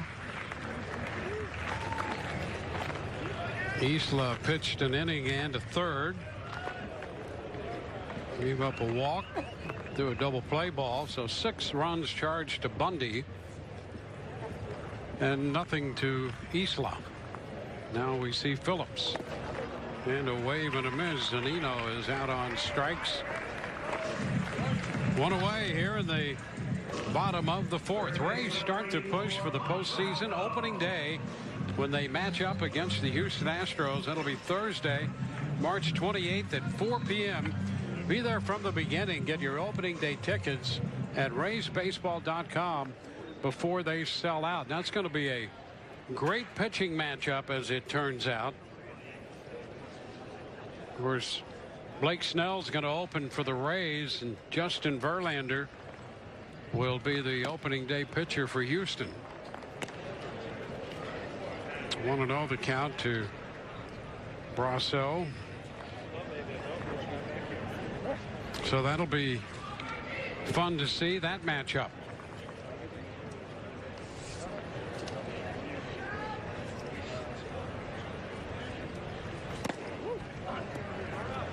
Now 2-0.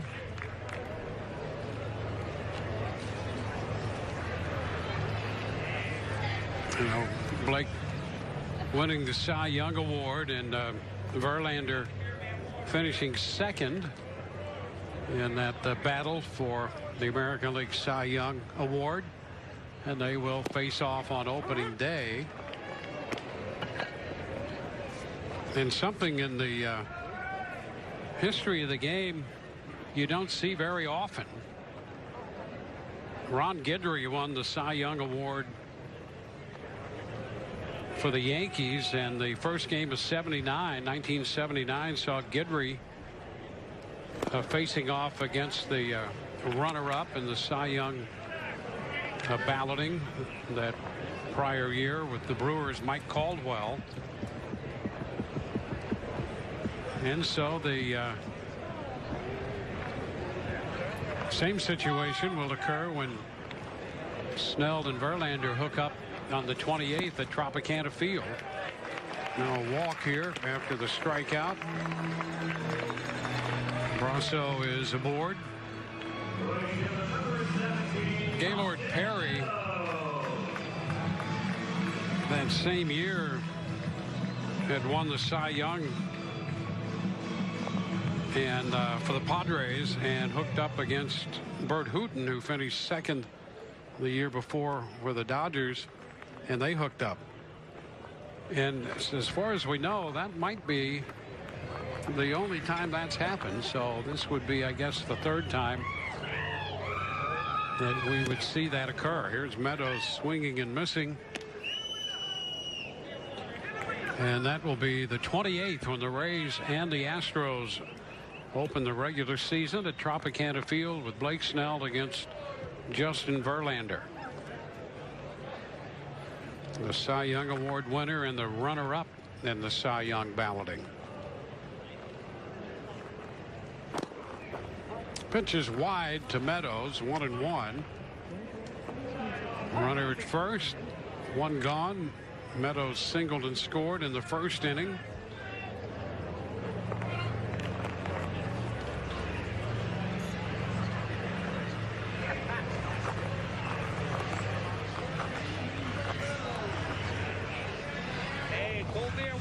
Runner goes, pitches down, and the throw is right there into the runner. And VR put the tag on Brasso, so he is caught 2-6. Susac threw a fade to second base right into the runner Brasso. Look at that.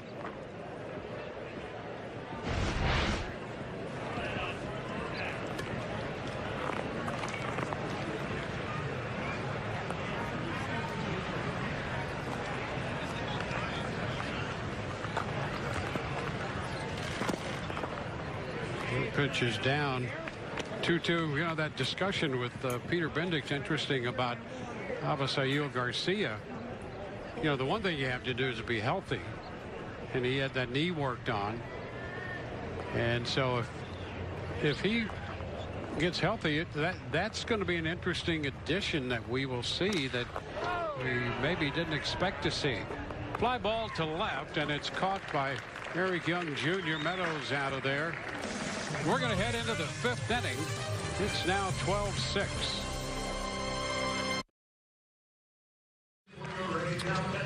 We go to the fifth inning. Rays and the Orioles battling it out. It's a 12-6 ball game. Happy to have Kevin Cash join us here for a few moments from the Rays dugout. And Kevin, it's been an interesting spring because you're getting a lot of looks at a lot of people. Yeah, we are. Today's obviously been an interesting game to complement that interesting spring. Well, but you know, we are getting good looks, and guys are getting their work in, getting their reps in.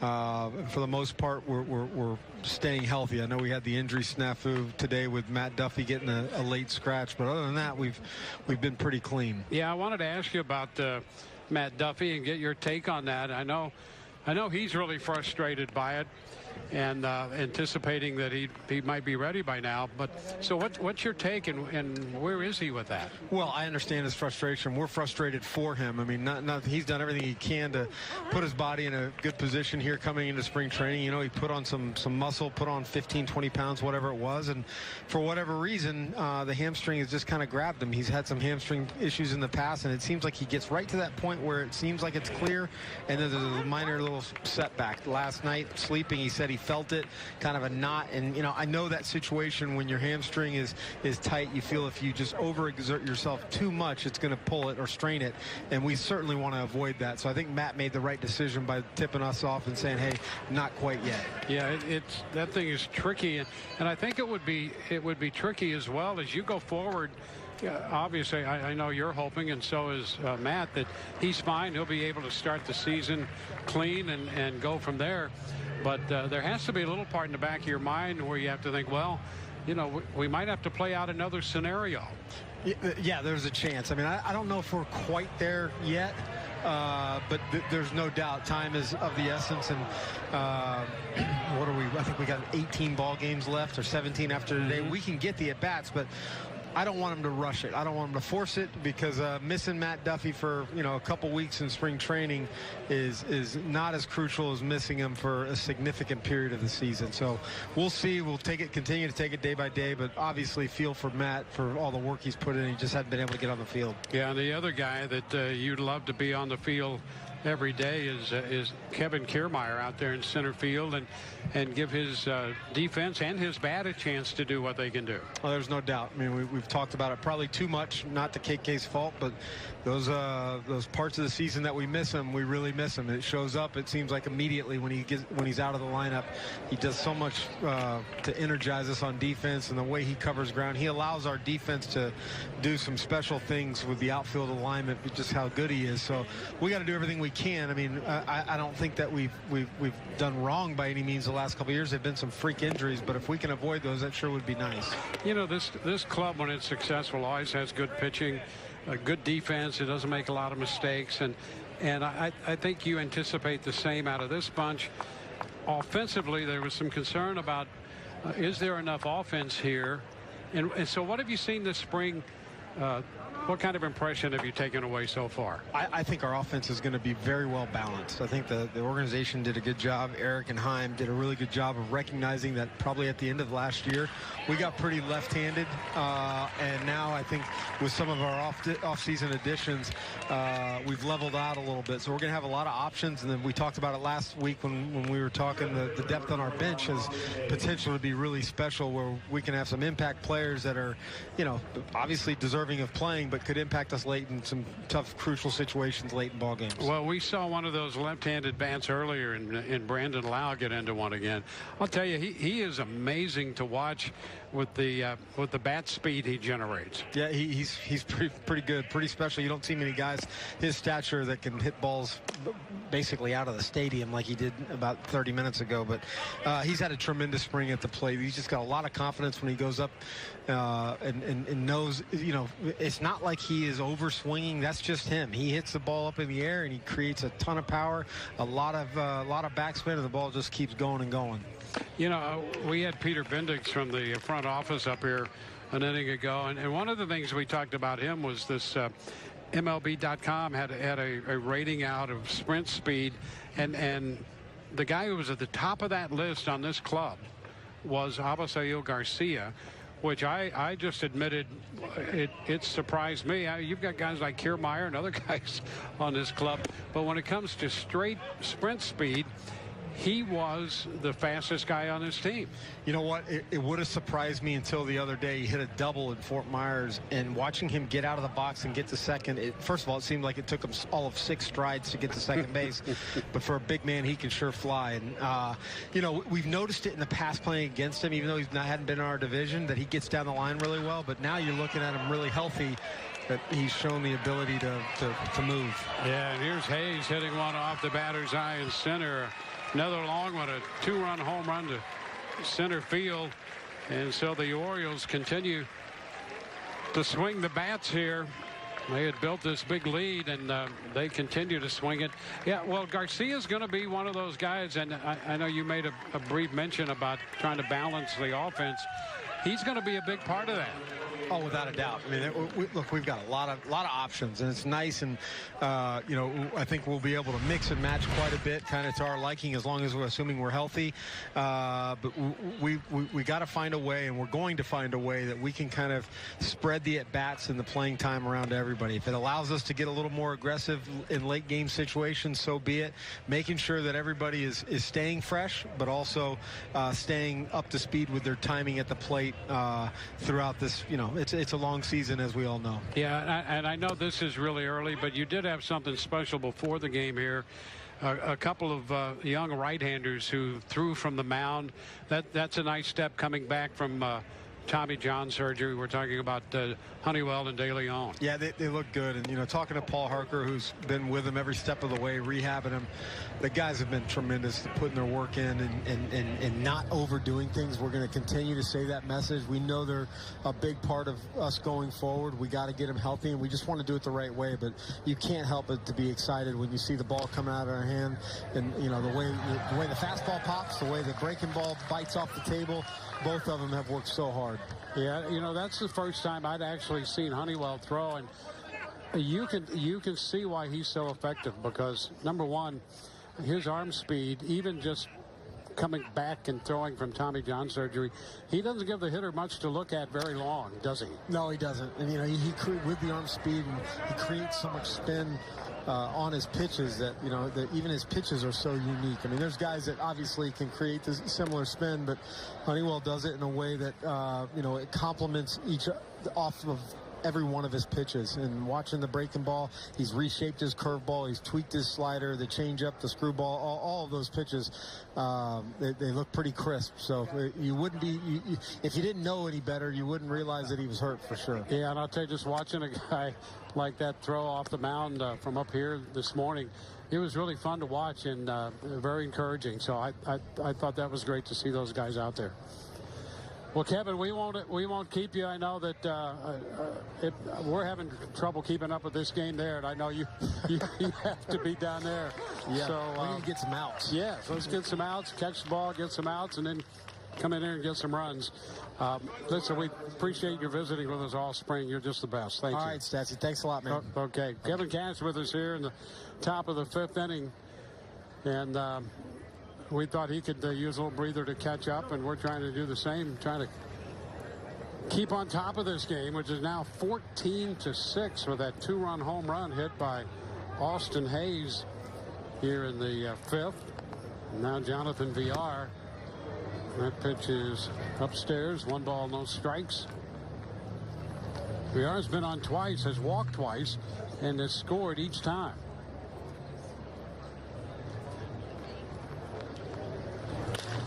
And the ground ball handled by Robertson here. So after the home run, 2 gone. Santos touched for a couple of home runs here in the last inning plus. He was greeted by Mountcastle with that home run to center, and then here in the 5th inning, a 2-run homer to center hit by Austin Hayes. And here's Ruiz, who hit 1 out back in the 3rd inning. He hit it out to left center. And there's a strike, and Ruiz is making a legitimate bid to make this Baltimore ball club.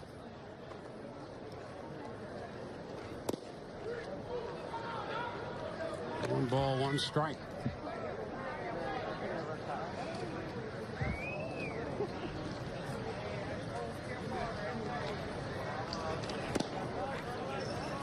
Two and 1.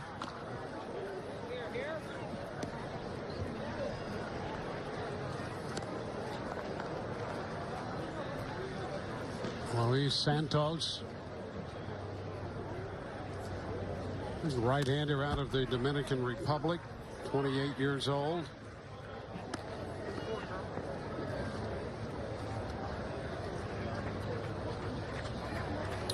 Had some big league time with Toronto. He was with the Blue Jays briefly last year.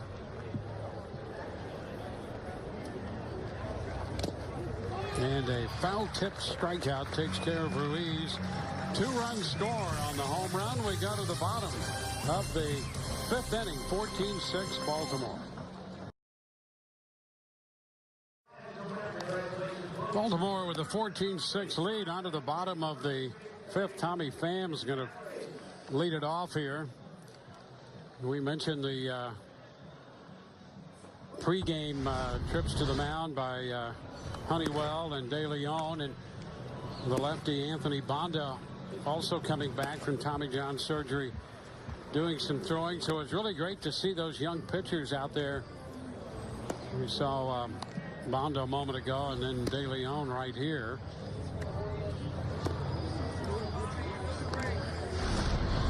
And I'll tell you, to get those guys back active and know that they're in the pipeline and headed back is a big step for this pitching staff.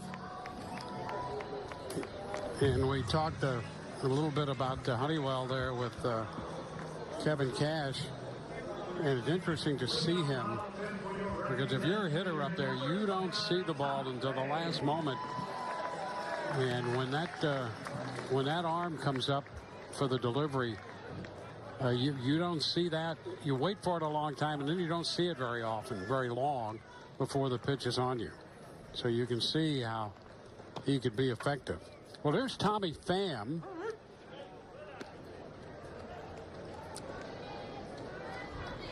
Pham has singled and scored, drove in a run with a fly ball.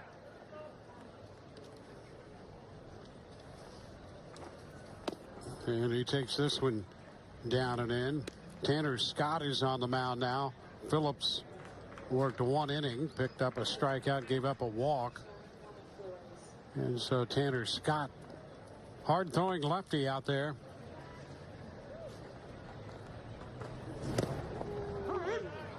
Picks up the strike. It's 1-2. So Bundy worked an inning and 2/3. Easel an inning and a third. Phillips an inning. And here we are in the bottom of the 5th. Up the right field line. That's a fair ball. Going to roll into foul territory. Pham's on his way to second with a leadoff double. Just like that, the Rays now have a threat. So the bats will not quit on either side.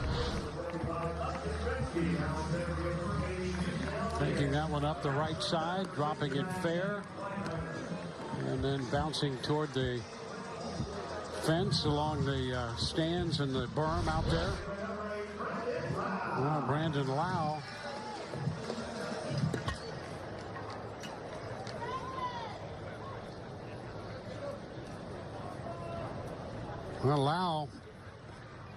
with 3 runs batted in, he takes a big cut and got a little piece of that one foul. Hit the long home run in the 2nd inning to right center field, over the boardwalk and then some up onto the roof of the office complex.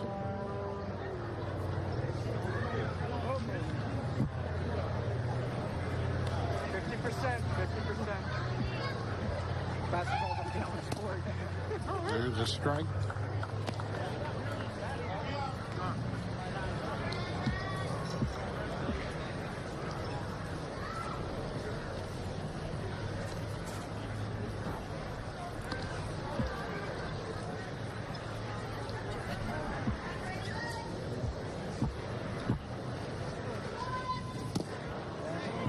And close down a bit. It's 1-2.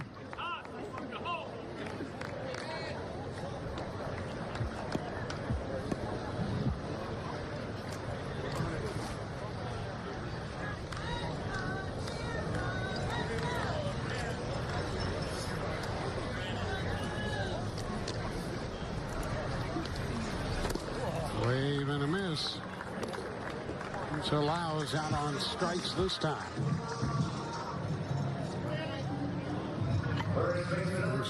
Yandy Diaz to the plate.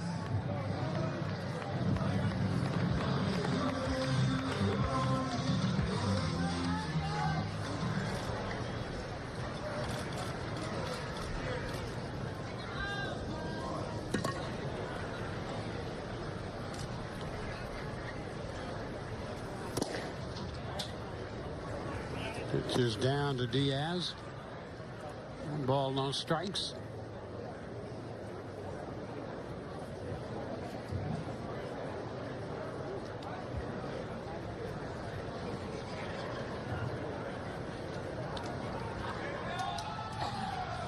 And this one down around his feet to the backstop.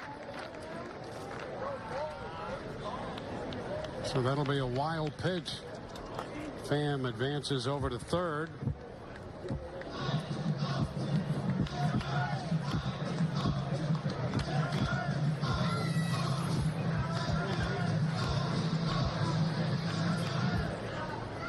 So Diaz with a 2-0 count and a man at third, 1 out.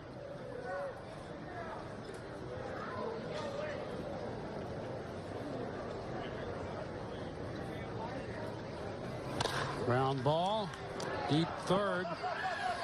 Long throw to first is in time. The run will score. The Rays pick up their 7th run. Diaz will get credit for a run batted in. So 2 gone.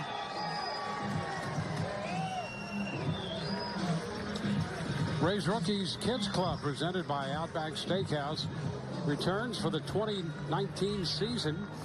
For just $10, kids receive a ticket to every Sunday home game, a Rays snapback hat, exclusive offers, and a ticket to a Tampa Bay Rowdies home match. Sign up now at RaysBaseball.com/Rays Rookies. Kevin Kiermaier. Strike the count on him.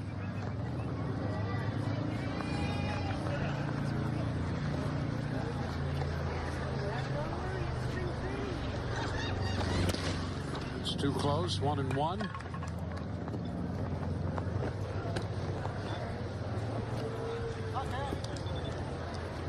So the Rays with a run here.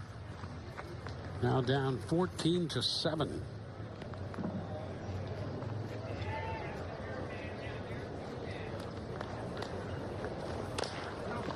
It's a chopper foul. 1-2.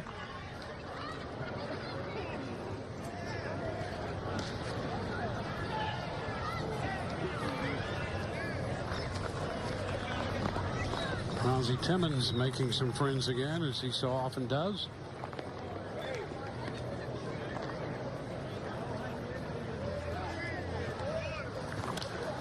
And Kiermaier trying to time that one up against the lefty, fouls it back.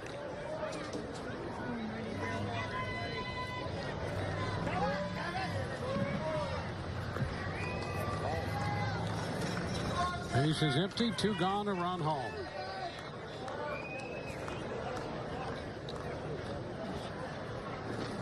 Kiermaier shoots it toward the gap into right center field.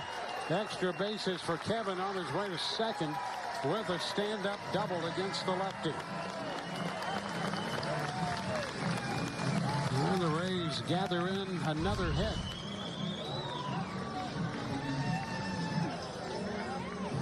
The bats are hot today. And Daniel Robertson will get a chance to pick up a 2-out RBI with the speed of Kiermaier out there at second base.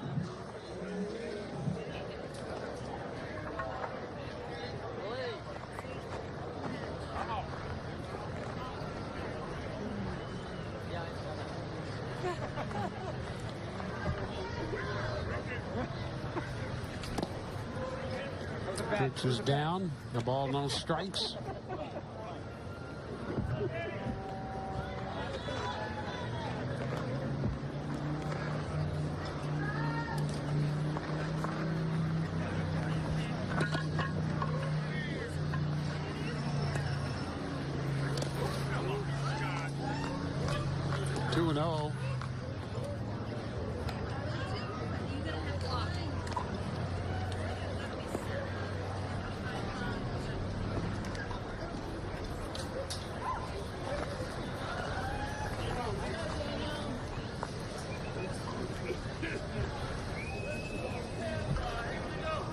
The count on Daniel Robertson.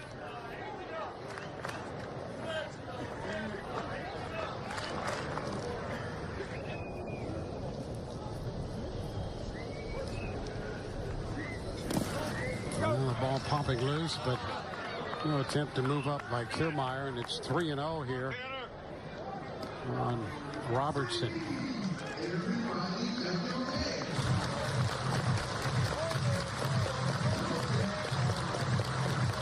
Rays scored 3 in the first. The Orioles scored 8 unearned runs in the second inning.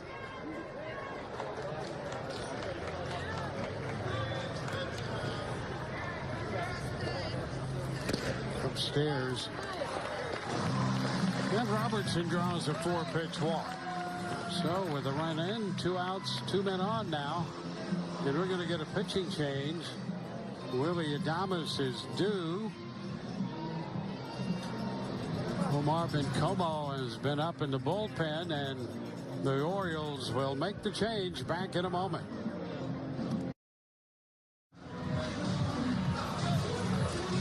Well, a pitching change. Brandon Hyde out to make the pitching change. Robertson at first, Kiermaier at second. Get a peek at the season-long fight between the Rays and the Red Sox when they face off at Charlotte Sports Park tomorrow afternoon. First 500 fans 14 and under receive a Kevin Kiermaier lunchbox courtesy of 7-Eleven. Visit RaysBaseball.com/spring for more info.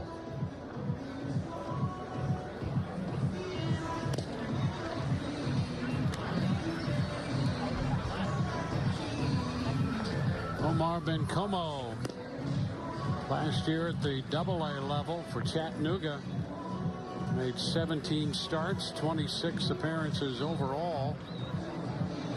The Rays saw him briefly in the game they played against the Orioles on Wednesday.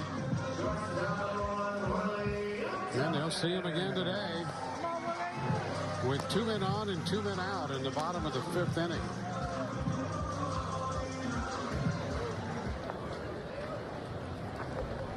Rays continue to claw right back.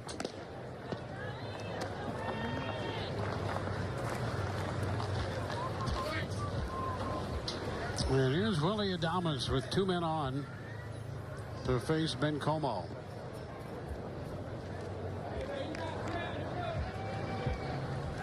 Adames is the only spot in the Rays lineup not to reach base so far today. In fact, he's the only spot in either lineup not to reach base today.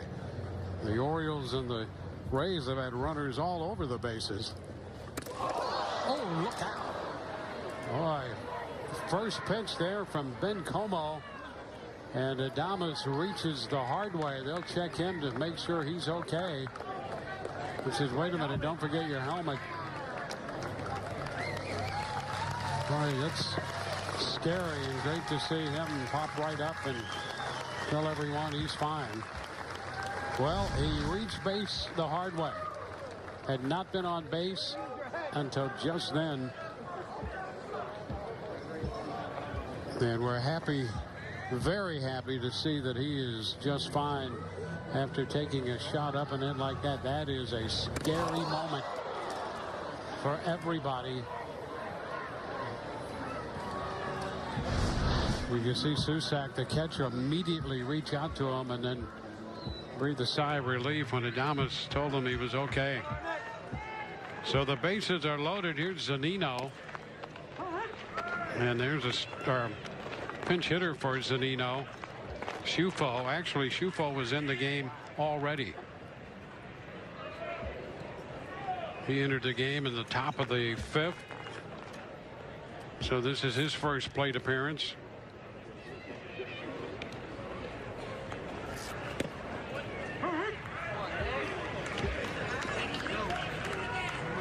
And quickly down in the count, 2 strikes.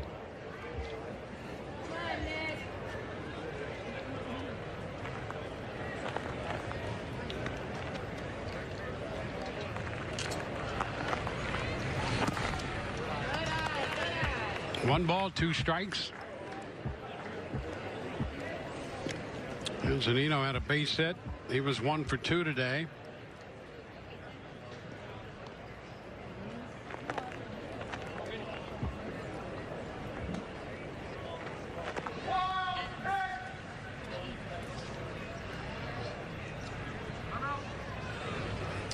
And Schufo steps back.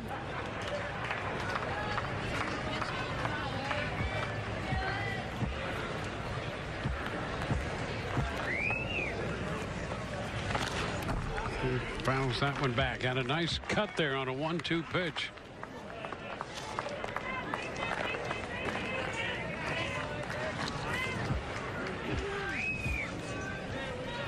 Nick Schufo.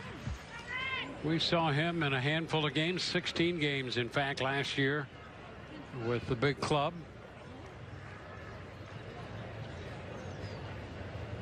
Did a nice job behind the plate. And he takes this one wide. 2-2.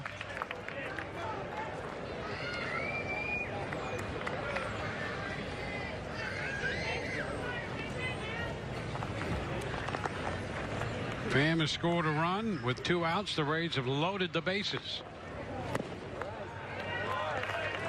And now the count is full.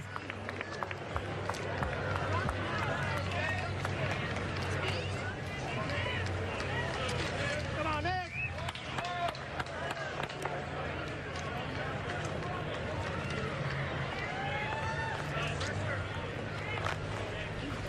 Shufo lines it into center, a base hit. Kiermaier scores. Robertson's going to score. Throw to third. Too late on Adames. The Rays scored 2 more runs, and they're not going to go away. Shufo got down in the count and had a nice at bat right there, driving a line base hit into center, picking up 2 runs batted in to make it 14-9. Well, that's the way this game has been.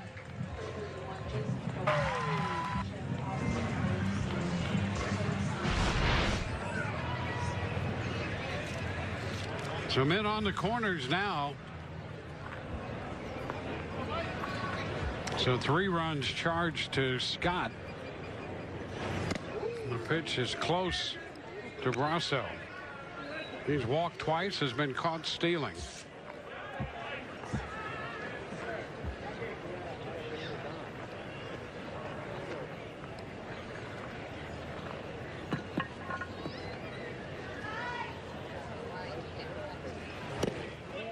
Pitch is down, 2-0. 14-9 in the bottom of the 5th inning.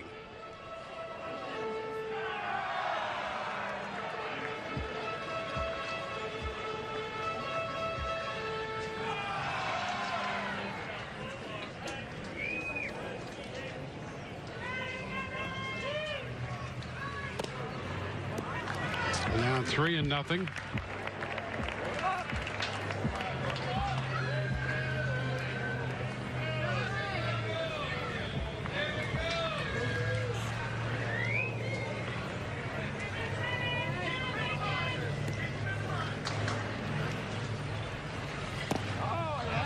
And ball 4, that's going to reload the bases. And Como gives up the walk.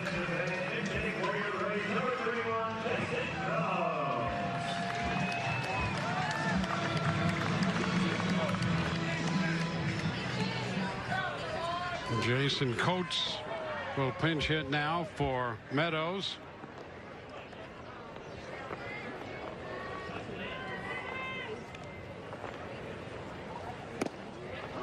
And he takes a strike. Meadows went 1 for 3 today with a run scored.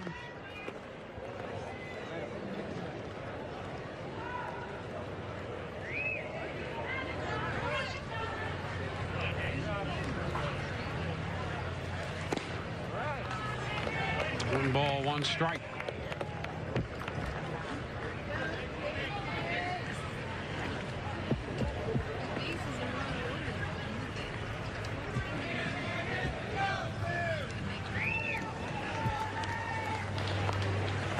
Hot shot, look out. Adames with that hot shot right behind him. He's wondering if he's got a magnet of some kind out there. He was hit by the pitch on that pitch up and in. Thank goodness for the Scully. And now showing less of a target down there after Coates hit that screamer behind him in foul territory.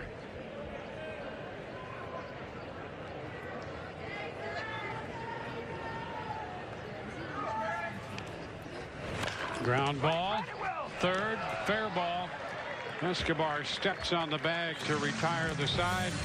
Well, the Rays continue to score. They now trail 14-9.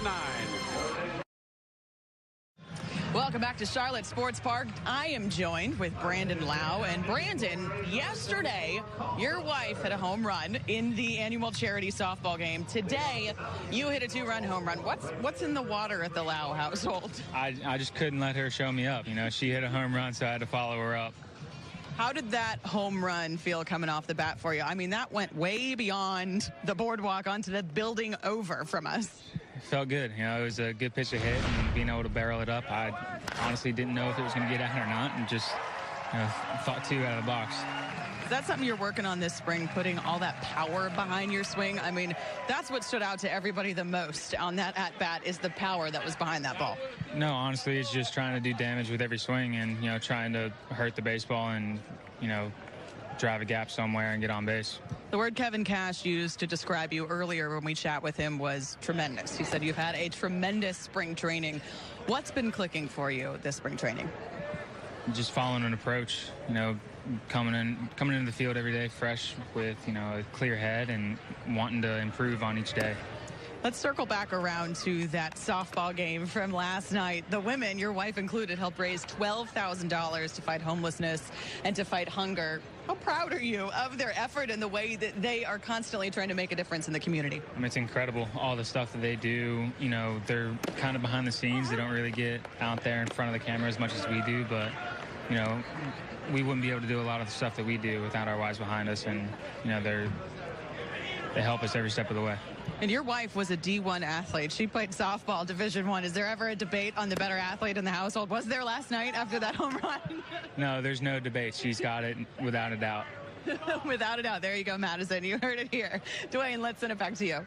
Yeah, he's already discovered the secret to long-term matrimony bliss, and that is absolutely, if you're asked that question, who's the better athlete, it's your wife, without question. So he already has that well taken care of. Cole Sulzer is the new pitcher here. He is behind in the count, facing Joey Rickard. The 3-1 is shot foul, and it's a full count. The Rays have made other changes. Sulzer, the new pitcher. Nick Schufo had taken over behind the plate in the 5th. Nate Lowe's at first. Cronenworth at second. Velasquez at short. Coates in right. Smolinski in center, and Solak in left. And a wave and a miss. So Sulzer comes back to strike out Rickard after falling behind in the count. Sulzer, 29 years old. He came over. He was part of the Jake Bowers, Yanni Diaz deal.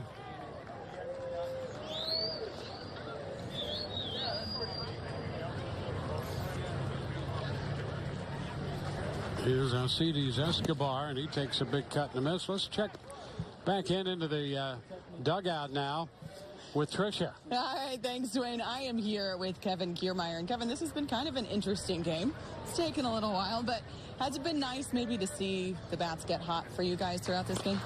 Yeah, you try to, you know, it's contagious when everyone is feeling locked in. It just kind of goes through the lineup. So still somewhat early in spring, so we're all trying to, you know, make slight adjustments here and there to, you know, get ready for the long haul ahead. But for the most part, everyone, you know, looks pretty good. So you like to see that, and you know, we're just trying to take everything day by day and just get locked in more and more as time goes on. But you know, spring training, it's a process, and you definitely want to finish stronger than, you know, right from the start. So just about seeing pitches and you know, doing what you do. I think the other day you said that you've never had a bigger chip on your shoulder than heading into this season. What gives you such a desire maybe to prove yourself this upcoming season and make those improvements that you're eyeing?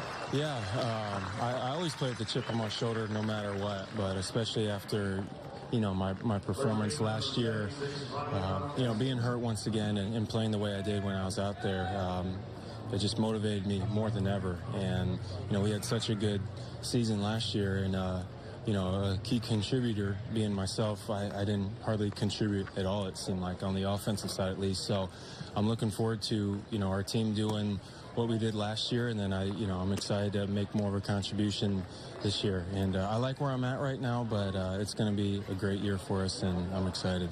Yeah, Kevin Cash said that this team is better when you're on the field and when you're clicking. What is it that you can and will contribute to this team that just makes all of your teammates around you better? Well, I always try to play the game the right way. Try to play hard, and you know, when things aren't going good, you have to be a good teammate. And I think teammates, you know, they see how I act behind closed doors, and, you know, when times are tough, you know, like last year. But that can be any of your teammates, you know, when when times are rough, you don't want to see people hang their heads or slouch or be a negative energy, and I'm never going to be that guy. And baseball, it's just riding that wave all the time. So for me, yeah, I enjoy going out there, playing as hard as I can on both sides of the ball, and that's another thing where it motivates your teammates when you're taking an extra base or go and make a diving play out there, or putting your body on the line. That's what it takes to be successful in this game, and like I said, your other teammates appreciate that, and if you get that across the board, then your team will be in good shape. So that's the example we try to set for the younger guys especially. All right, positive energy only from Kevin Kimmerer. Thanks so much, Kevin. We will be right back here at Charlotte Sports Park when we come back.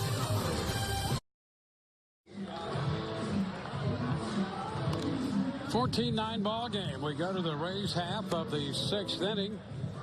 Be one of the first to experience the brand new left field ledge. The new seating area includes complimentary snacks and drinks available through season tickets and groups. Visit RaysBaseball.com/left field ledge for more info on this brand new seating section. Rays up.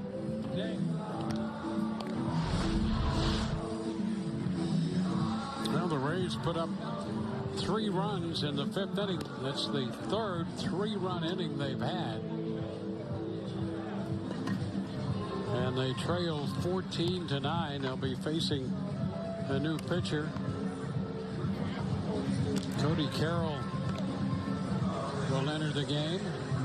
He follows Bundy, Isla, Phillips, Scott, and Bencomo.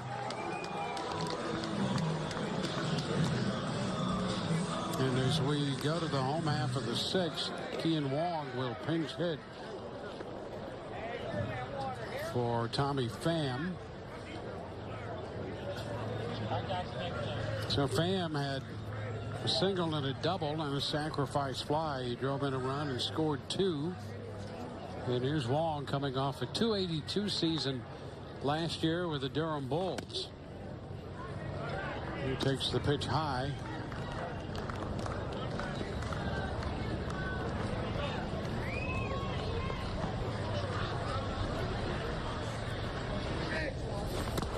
Upstairs, 2-0.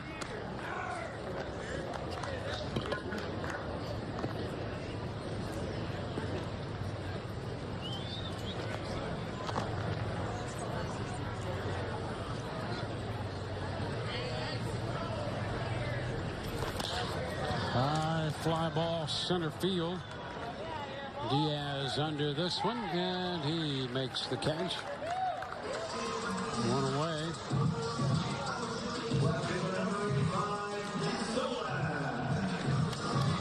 Solak will get his first trip to the plate after taking over for Lau in the top half of the inning.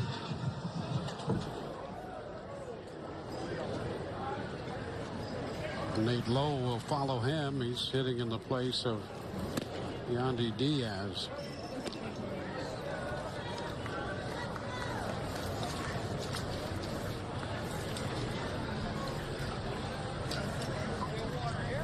One out, base is empty. Solak with some pop in his bat takes a big cut and misses. It's 1-1.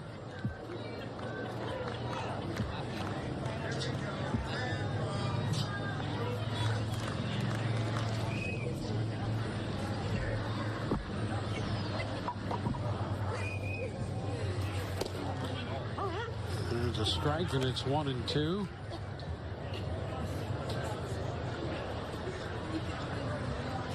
Martin Cervenka is the new catcher. So a new battery with Carroll out there on the mound.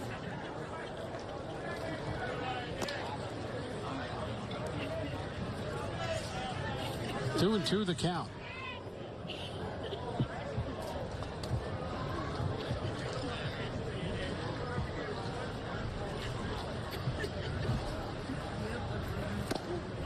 And strike 3 call. Carroll retires the first 2 men he faces. That on the heels of the 1-2-3 inning in the top half of this inning by Cole Sulzer. The only other 1-2-3 inning we had was in the top of the first when Andrew Kittredge retired Baltimore 1-2-3, and then he ran into that nightmarish second inning when Baltimore scored 8 unearned runs. Nate Lowe taking a big cut and fouling it back. Strike one.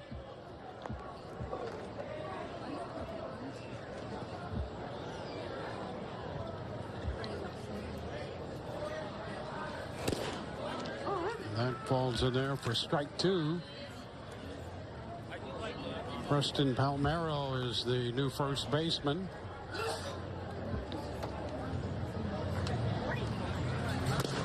Way upstairs, 1-2.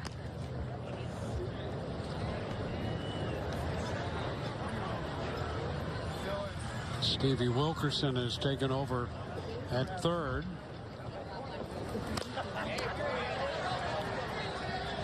And a high pop.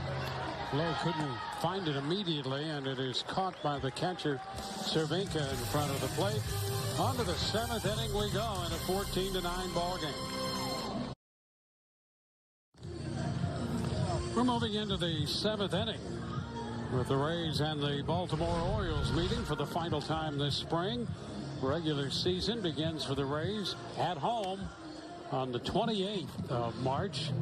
It's a Thursday afternoon start at 4 o'clock, and that will feature the Cy Young Award winner against the runner-up Cy Young competitor when the Rays and the Astros square off.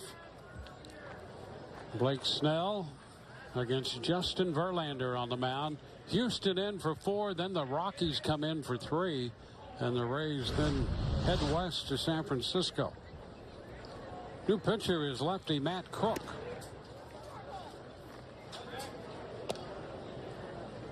Drew Jackson, the second baseman,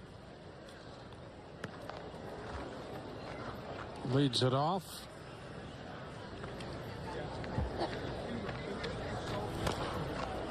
Taps it foul. It's 1-1. Cook out of the San Francisco area. Born in San Mateo, lives in Half Moon Bay.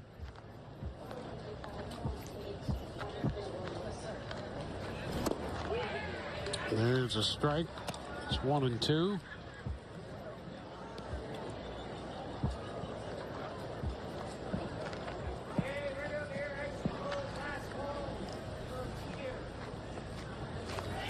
And a wave and a miss. That takes care of Jackson.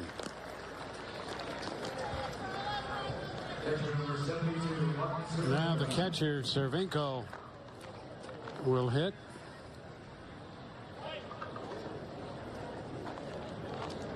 Susak started. This is the first plate appearance for Cervinka. He took over in the top half of the 6th and now bats in the bottom half. It's a ball down and in. So Kittredge, Pinto, Rowe, Santos, Sulzer, and Crook. And Sulzer made quick work of the Orioles, a 1-2-3 6th inning, and was impressive doing it. A couple of strikeouts, including a pretty good fastball to overpower Mountcastle.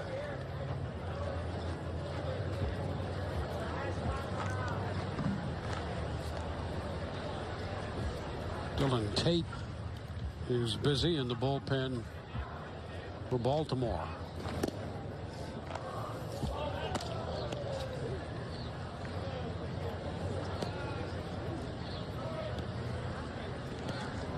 Six unearned runs charged to Kittredge today. 2 to Pinto, 3 to Rowe, 3 to Santos. The one perfect inning by Sulzer, and now Crook.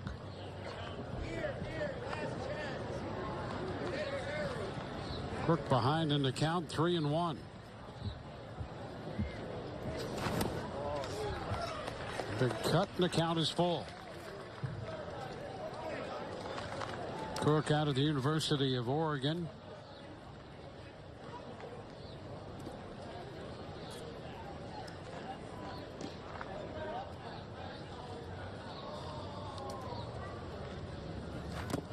And there's ball 4. So Crook gives up the walk. Rays Spring Training Baseball, always live with MLB at bat. Follow the action through game day. Watch video highlights and track stats, standings, breaking news, and a lot more. Download MLB at bat now. It's your #1 Rays app.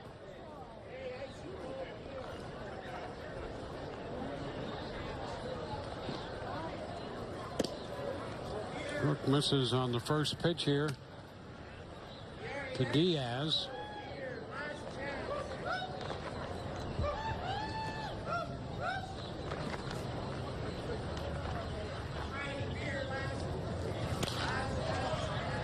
One and one. Yusniel Diaz. And the Orioles are very high on this young outfielder.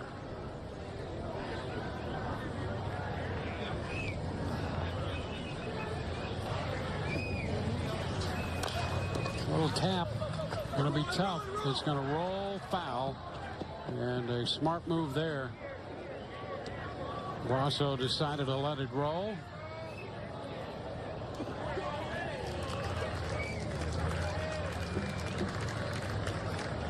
Yusniel Diaz headed back to the plate.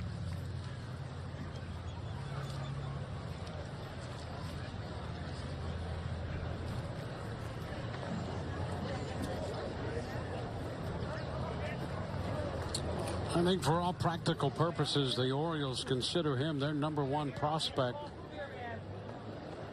From Cuba, the Dodgers had signed him. Foul ball. He was part of the Manny Machado deal.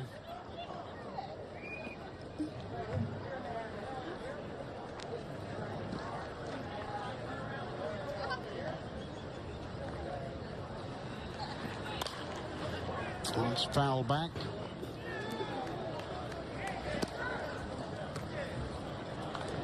Spent last year at the AA level.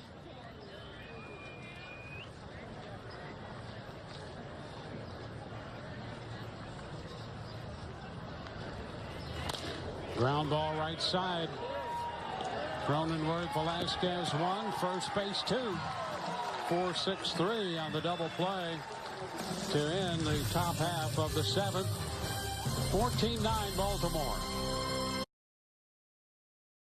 Hits in this game, and the Orioles lead the Rays 14-9. Raise up and get your tickets for the upcoming Rays regular season today. Tickets for great matchups against the Yankees, Red Sox, Dodgers, and other major league opponents. Available online at RaysBaseball.com. Visit today to purchase your tickets.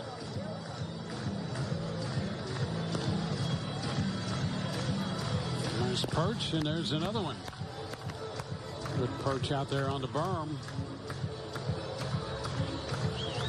We go to the home half of the 7th inning. Baltimore will bring on its 7th pitcher of the day, Dylan Tate.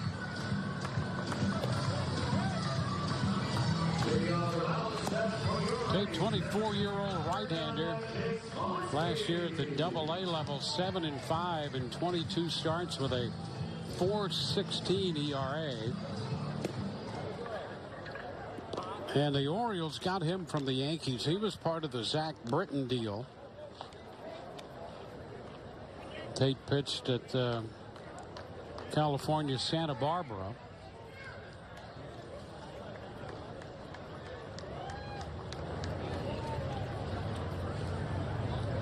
And Smolinski is going to lead it off. Jake Smolinski with his first plate appearance. And he takes a strike. Let's check in with Tricia Whitaker one more time. Tricia, it's all yours. Dwayne. Yeah, thank you, Dwayne. I am here with Rays field coordinator Paul Hoover. And Paul, you are new to this role with this team. You're very experienced, though. You've been in the minors for a long time. You have a lot of experience with catchers. Kevin Cash sings your praises about that. How's the adjustment going for you during spring training? It's been good. You know, just trying to develop relationships with Mike, the guys that I haven't known, Anthony Bamboon, the other guys I've known. So just trying to develop relationships with those guys, and trying to get their work in, so we're getting ready and prepared for the season. How have you seen Mike Zunino kind of come into his role? He's new to this team as well, and we know that camaraderie between the pitchers and the catchers is of utmost importance for the regular season. How have you seen him adjust? Yeah, both Zunino and Perez, both relatively new to the guys, but they've been doing a great job of getting up to speed, communicating not only with the pitchers but with Kyle and Stan, and just trying to get to know the pitcher's strengths and weaknesses. And this team, one of the things we've been talking about all spring training long is how versatile the entire team is. There's so many guys who can play at so many different spots. How much strength does that give you guys heading into the regular season? Well, Cassie's going to be able to have a lot of flexibility in what he wants to do and put certain guys in against certain pitchers. So I think it's only going to help us just because so many guys can do so many different things. Another run-in for the Rays. They're hoping to see a lot of those during the regular season. When you look at what this team is capable of doing in 2019 in one of the toughest divisions in baseball, what do you see them being able to do, and how do you see them competing on a day-to-day basis? Yeah, hopefully we continue to do what we did the last part of the season last year, but with a couple of new additions, hopefully, and the younger guys getting a little bit older and a little bit more experience, hopefully we're able to take it to the next level and to the next step. Hopefully we get out of the spring, everybody staying healthy and ready to go once the 28th comes around. More of the same from that 90-win season this upcoming season. That's what they're looking for. Thanks so much, Paul. Appreciate it. Dwayne, send it back to you. All right, thank you very much. Well, a run is scored for the Rays on the error charge to the shortstop on the ground ball hit by Smolinski, and then Cronenworth with a triple up the alley in right center field, and the Rays make it a 14-10 ball game. Andrew Velasquez down in the count, 2 strikes against Tate. He lifts it foul back at third. So a man at third, nobody out. And the Rays trying to close the gap.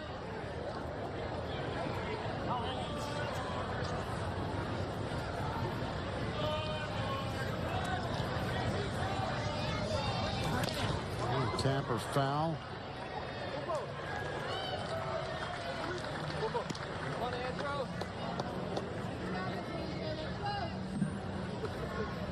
Well, Tommy Pham had a run batted in today. Brandon Lau had 3 with a home run. Andy Diaz had a couple. Robertson 1. Cronenworth 1. And Chufo with a couple runs batted in. Now it's a 2-2 count on Velasquez with Chufo on deck.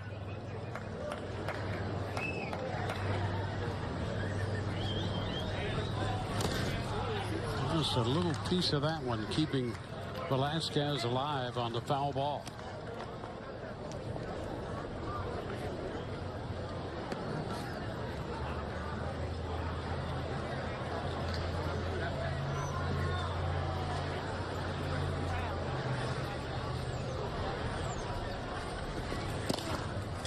It's a foul ball, and it's catcher's interference. Catcher's interference. Velasquez making contact with the mid of Cervinka. So he'll head to first, and the Rays will have men at first and third. An error charge to the catcher Cervinka on catcher's interference. A run in. Men on the corners. Nobody out. Nick Chufo will be the hitter.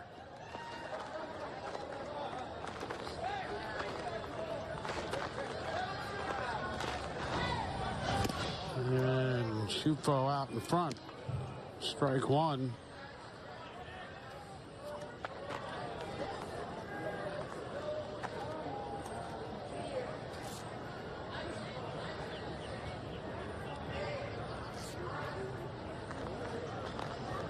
Runner takes off first. The pitch is a strike. The throw is loose. Run will score. Cronenworth crosses the plate. Velasquez has himself a stolen base.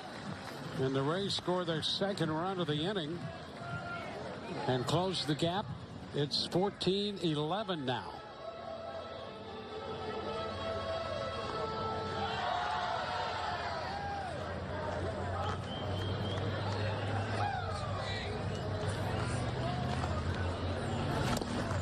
And Chufo is out on strikes.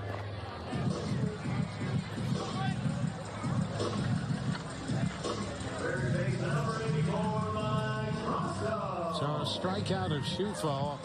Steal on that move to second by Velasquez, and an error charge to the catcher, allowing Cronenworth to score. So 2 errors in this inning on Cervinka.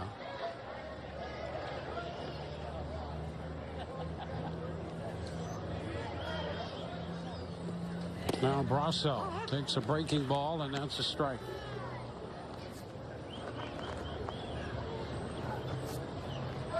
Brasso has walked 3 times, has scored a run. He was caught stealing in the 4th inning.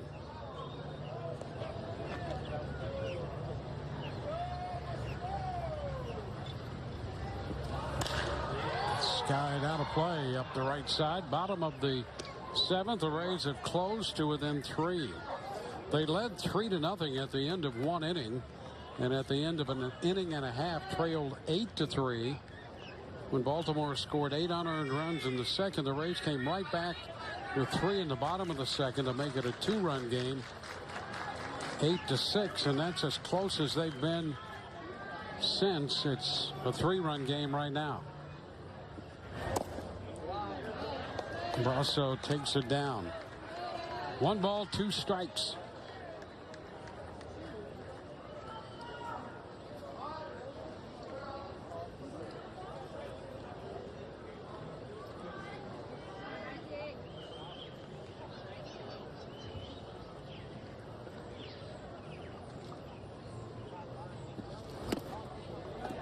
And to take low. 2-2.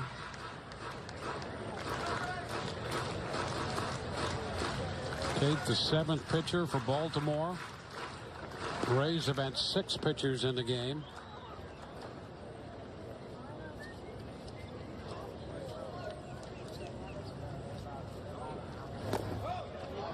And now full count.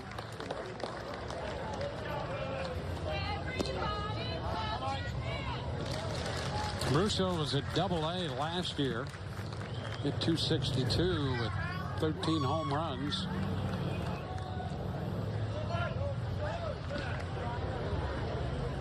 Tyler Irwin is up in the bullpen for Baltimore now.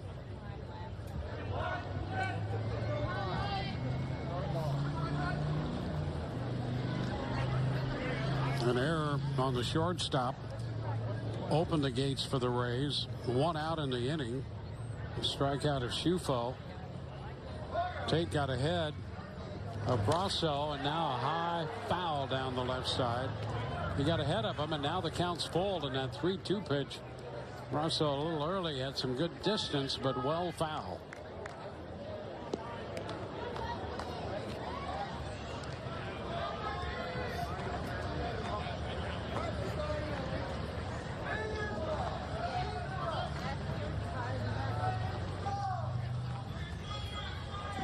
Brasso played in the Australian Baseball League over the winter. Had a good winter. Base hit the other way.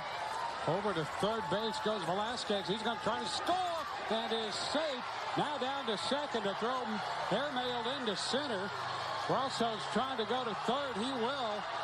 Diaz overran the ball and could not make a play to third. Now the throw in gets by the catcher, and it's backed up by Tate. Boy, all kinds of mischief going on all over the field there. And the Rays get another run out of that. And they've closed the gap on the base hit by Brasso. He winds up going all the way to third. So it's been a difficult time out there for Tate. Here's the throw from the catcher, airmailed, and you see Diaz overrun the ball. Rosso winds up at third base. And the Orioles trying to take a little time to collect themselves. The Rays have turned it into a 3-run inning. And now it's a 2-run ball game. For Brasso, that started as a base hit to right to drive home a run, and it wound up being anything but that. He wound up at third. And now the Rays get the potential tying run to the plate in Jason Coates.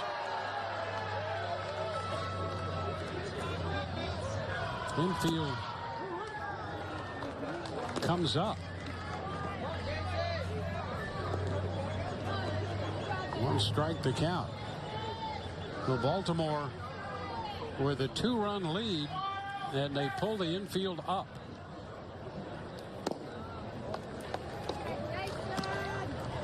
One ball, one strike. I'll tell you, this game gets stranger and stranger.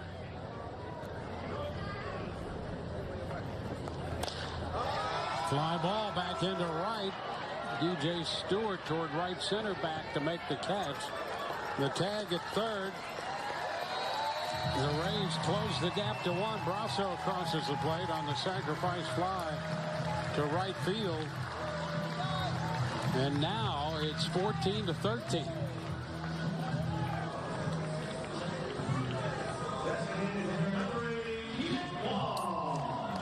So 2 outs. And here's Kean Wong.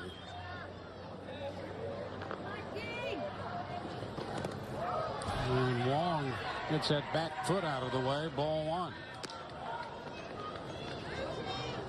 Well, the Rays have scored 4 runs in the inning.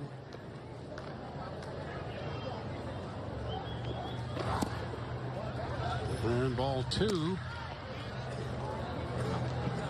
2 hits, a couple of errors have helped.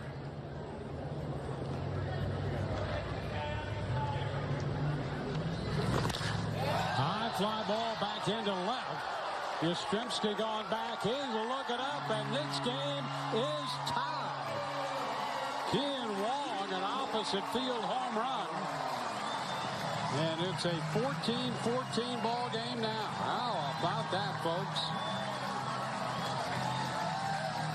The Rays have finally pulled even after suffering through a disastrous second inning when they gave up 8 unearned runs.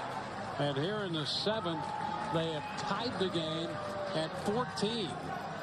And that's going to be it for Dylan Tate. The home run pitch and the swing. Head down, ball driven the other way.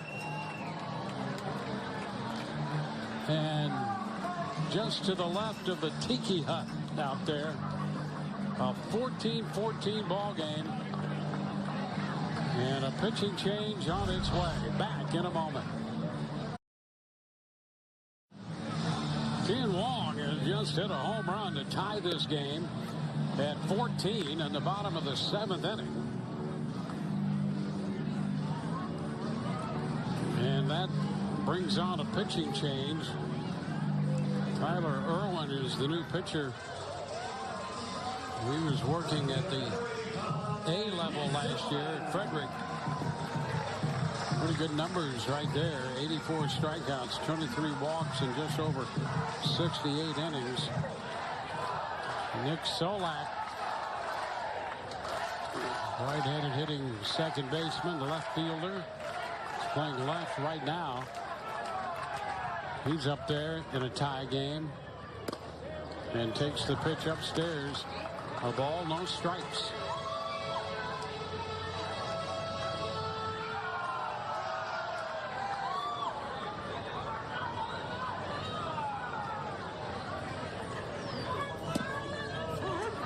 There's a strike.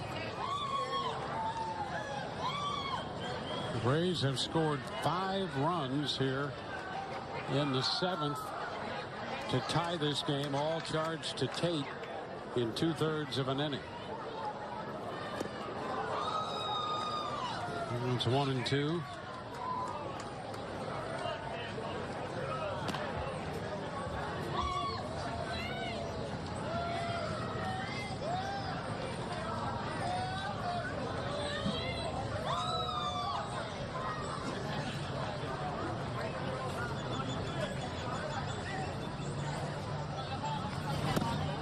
A little wide there. 2 balls, 2 strikes.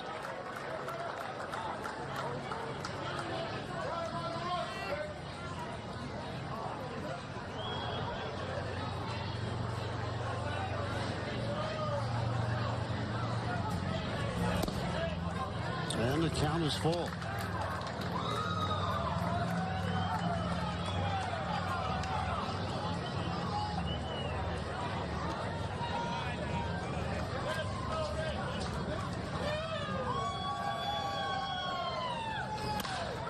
Ground ball, shortstop, and it gets away from Reinheimer. And that'll be an error charged to Reinheimer, the shortstop, and the inning will continue. And get Nate Lowe up there. That ball played Reinheimer.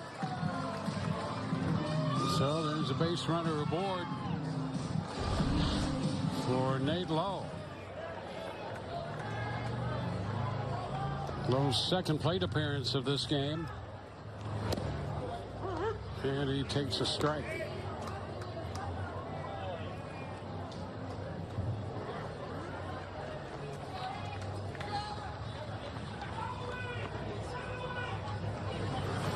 Oh, a shot that deflects back to the shortstop, and a throw to first is in time. That ball deflected off the glove of Irwin, and they managed just to get Lowe at first base. 9 men come to the plate. 5 score, and we're tied 14-14. 14-14 ball game. We're headed into the 8th inning, or maybe the 4th quarter. A couple of touchdowns apiece here in this 14-14 ball game. Next Saturday, the Rays host the Twins right here at Charlotte Sports Park. First 500 fans 14 and under receive the DJ Kitty slippers, courtesy of Crown Automotive. Visit RaysBaseball.com/spring for more info. They may qualify for those DJ Kitty slippers if they're here for that game.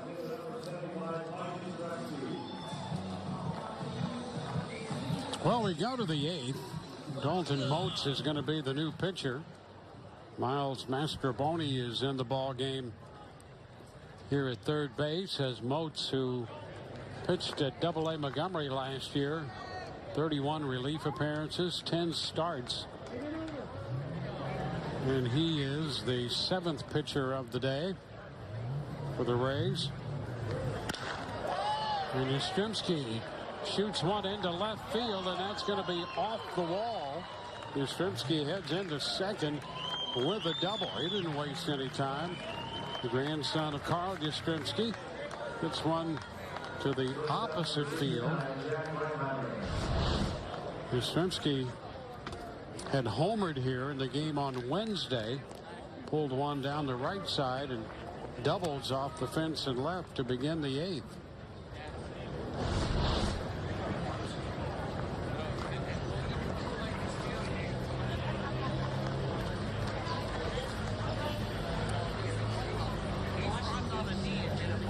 So a runner at second, nobody out. Reinheimer is the hitter.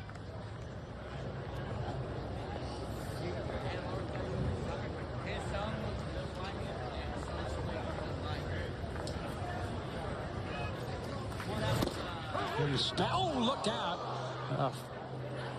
An attempted peg down to second base that hit Moats. That was low flying. That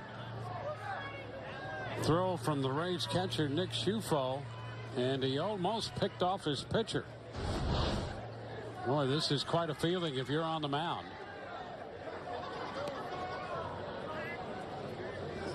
Trying to pick off Yastrzemski at second, and he almost picked off Moats instead. And a ground ball fouled outside of third. It's 2-1.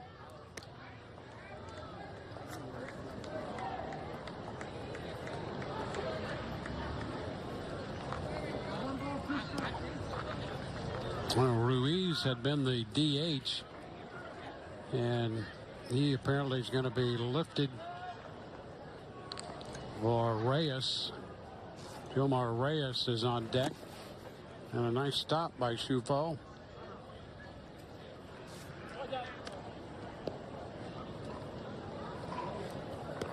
We're in the eighth, and the Rays have finally tied this game. They led by 3, then trailed by 5, and it fluctuated until they finally pulled even with a 5-run seventh at 14-14. Up the right side, that's going to be out of play. So the count is full.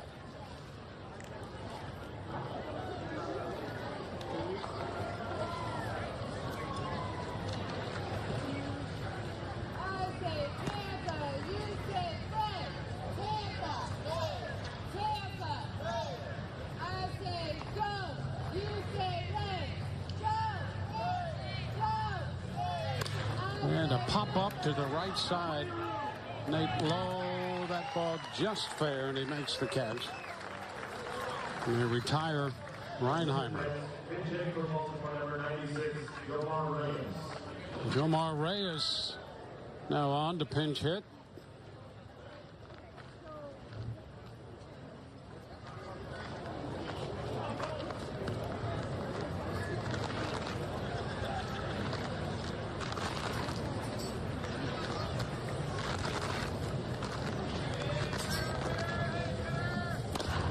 He fouls it for a strike.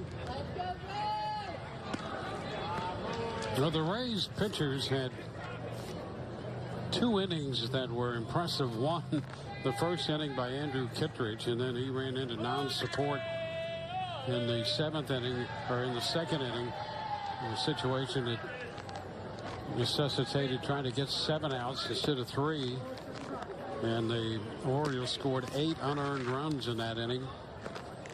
And then in the 6th inning, Cole Sulcer came in and had a 1-2-3 inning, including a couple of strikeouts, and was impressive.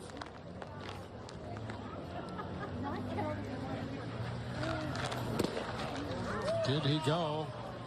He checked in time. It's now 2-1.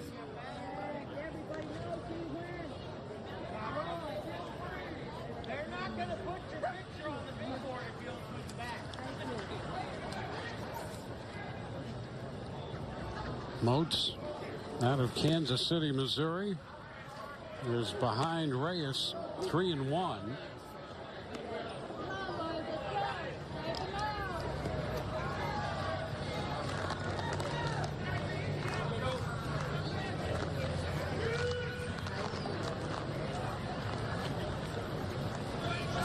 Ground ball, and it's a fair ball drilled past third, up the line toward the corner. It's going to score Yastrzemski. Reyes on his way to second with a pinch hit double to put Baltimore back out in front. Now it's 15-14. So the Rays with 5 in the 7th to tie Baltimore, right back with a run in the 8th. And now they have another man in scoring position. Reyes at second, with DJ Stewart about to step in. Reyes just kept it fair between Mastroboni and the line.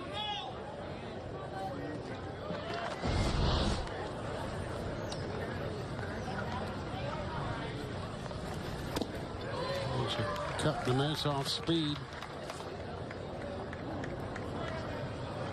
Well, Moats went to Delta State University. Played junior college baseball in Miami, Oklahoma. Spelled like Miami, but in Oklahoma it's Miami. We had some pretty good high school football in Miami, Oklahoma.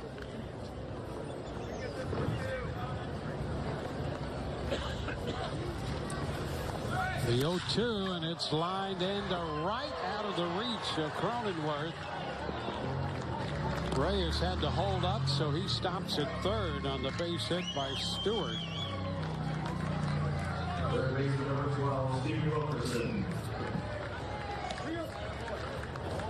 So it'll be first and third with one out.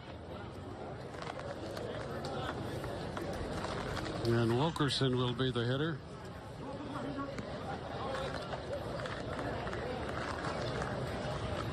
Wilkerson took over in the 6th inning.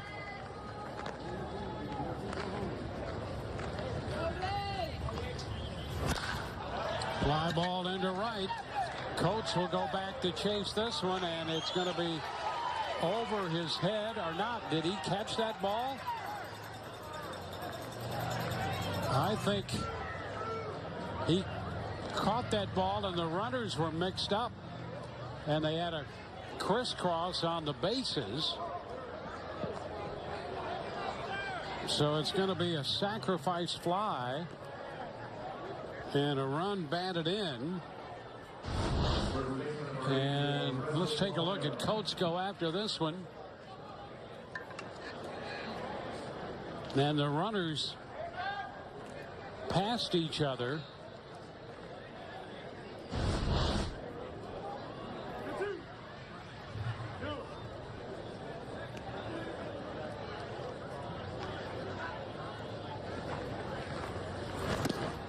Now the pitch into Preston Palmeiro, the first baseman.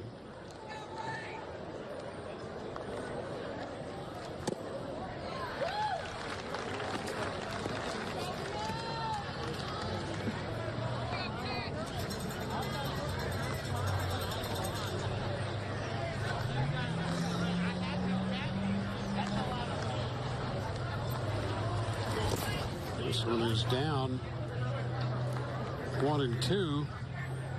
Boy, there was some confusion there, but the fact that he did catch the ball made it a sacrifice fly. And for a time they thought one of the runners would be called out, but the hitter was out on the sacrifice fly, and so Stewart stays on at first. 2 balls, 2 strikes. A little discussion going on out there with Alex Tossi and the base runners. They weren't sure who was safe and who was out, and whether the ball had actually been caught or not. So a strikeout of Palmeiro, and we go to the bottom of the 8th, a 2-run game. 16-14. 8 errors in this game, if you're attempting to keep track. Opening day just around the corner, so tune in to Fox Sports Sun March 28th for complete opening day coverage. We'll be on the air at 3 p.m. with a special 1-hour Rays Live pregame featuring player interviews, analysis, and all the pregame festivities. All of that leading up to first pitch between the Rays and the Astros. Following the game, be sure and stay tuned for extended post-game coverage. Opening day, baseball on Fox Sports Sun, Thursday, March 28th. The fun begins at 3 p.m.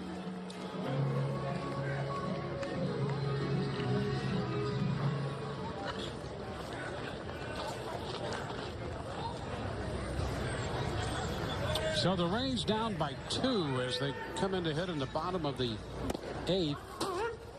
Sean Miller's in the game at second base for Baltimore. Jake Smolinski, who led off the 7th inning by reaching on an error, leads off the bottom of the 8th. The count is 1-1. Tyler Irwin got the final out in the 7th inning. Faced 2 hitters, one reached on an error. Now it's 1-2.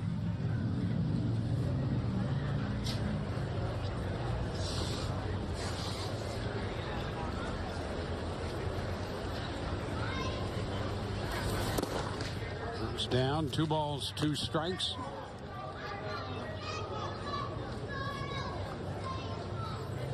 Yeah, Baltimore committed 4 errors in the 7th. They've been charged with 5 today. Pitch is down and the count is full. The Rays committed 2 errors in the 2nd inning that led to 8 unearned runs. And another error charged to the Rays in the 4th. Smolinski fouls it.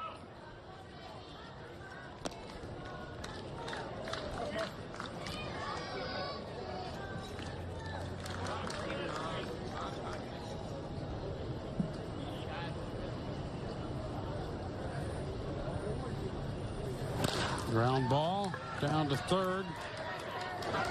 Wilkerson's throw to first in time. Across to Palmeiro. 1 gone in the bottom of the 8th. Jake Cronenworth, he had a big triple and a run batted in and a run scored in the 5-run 7th.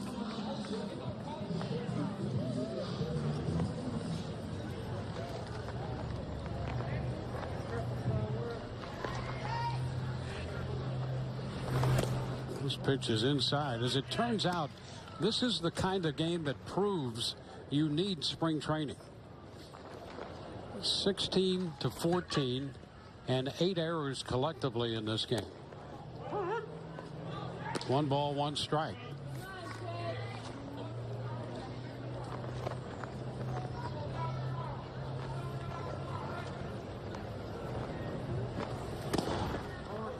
Two balls and a strike.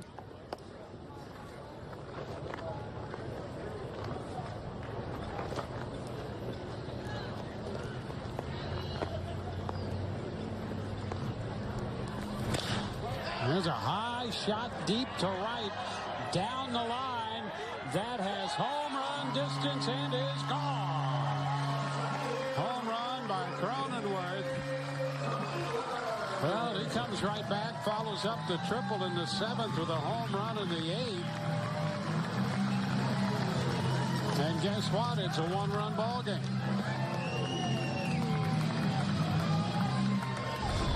Cronenworth driving in his 2nd run of the day in the last 2 innings. He got hold of that one and sent it out. Here's Andrew Velasquez. His pitch is down, 1-0.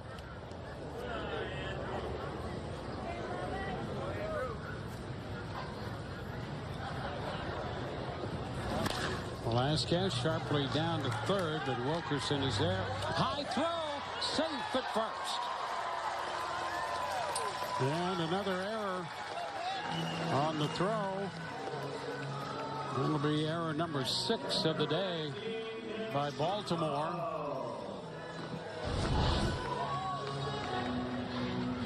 It's a sharply hit ball. He had plenty of time, but airmails the throw. And the Rays get a break. 1 on.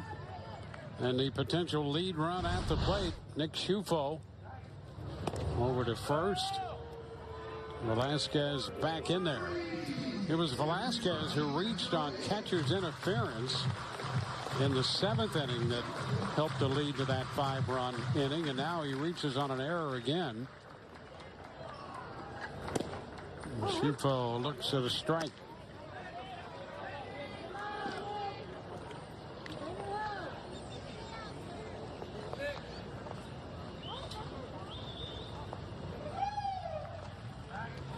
And another move to first.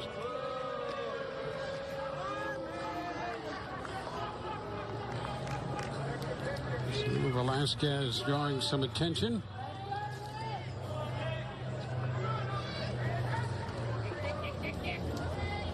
He's gone. The pitch inside, the throw is not in time. Velasquez steals his way into scoring position, carrying with him the potential tying run. And that is a part of his game. He was 29 out of 32 stealing at Durham last year.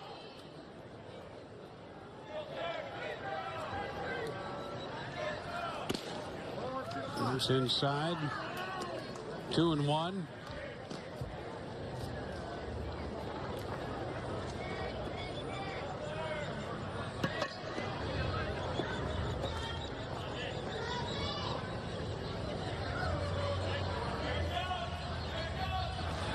Ground ball to the right side. It's Palermo making the play unassisted. Velasquez goes to third. So the potential tying run 90 feet away in the bottom of the eighth. And Miles Mastrobuoni will be the hitter.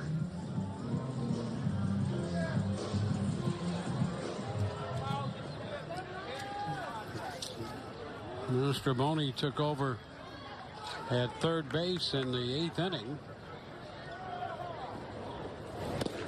Left-handed hitter facing the left-handed pitcher.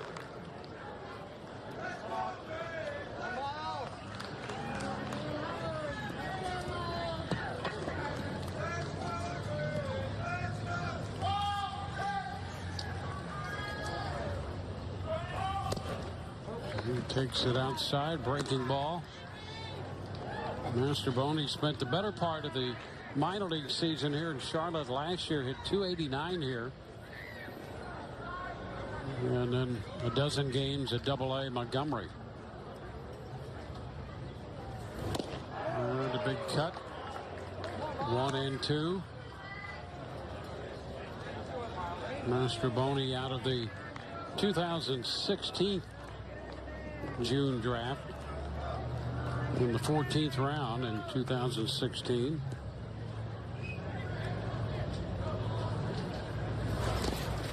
Lays off. Blocked by Cervinka. 2-2.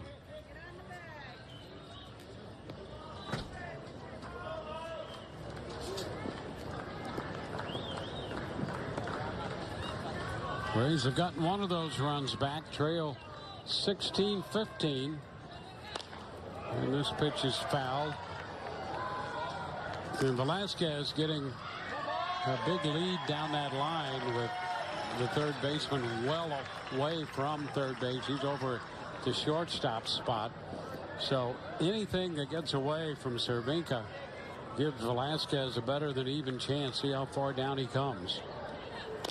And a chopper right side. The toss to first going to be in time. And the Rays score one on the home run by Cronenworth. They trail 16-15 through 8. Through 8, it's a 16-15 ball game.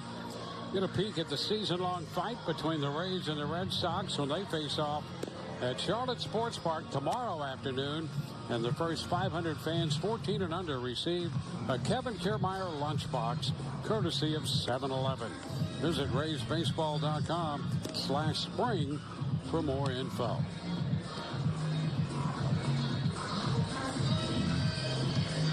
Well, this one going right down to the wire.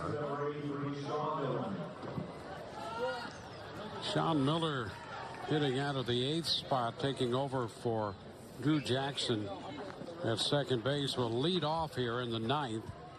This is his first plate appearance.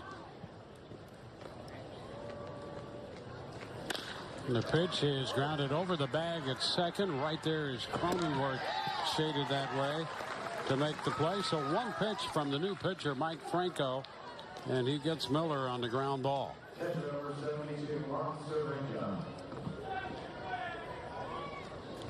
Now the catcher, Cervinka.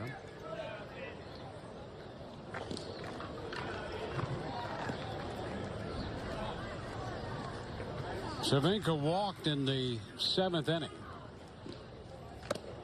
They're jumping in. Mike Franco, 27 years old. He's born in Corpus Christi. Went to school at the Florida International. There's a strike. 1-1. And he is the 8th pitcher of this game for the Rays. 2-1.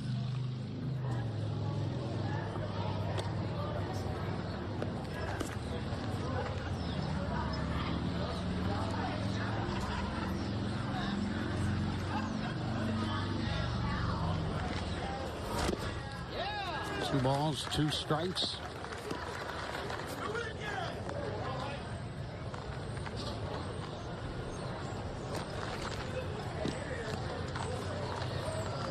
Well, the Rays tied this game with a 5-run 7th at 14-14.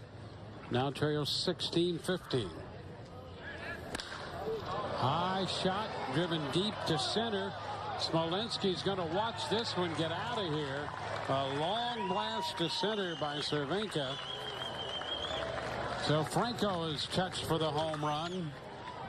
And it's a 2-run game again, 17-15.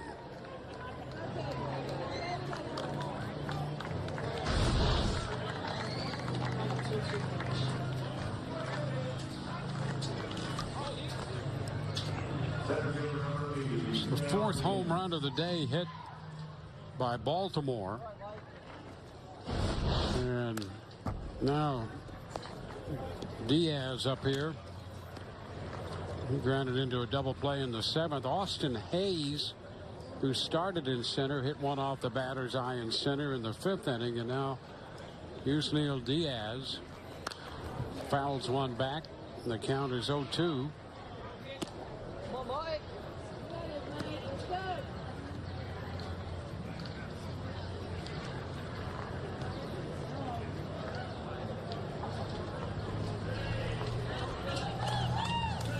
Ground ball to the left side.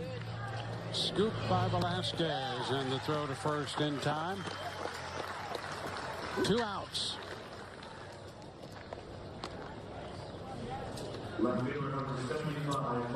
And now Mike Yastrzemski, who doubled to lead off the 8th, and that led to 2 runs, will bat again.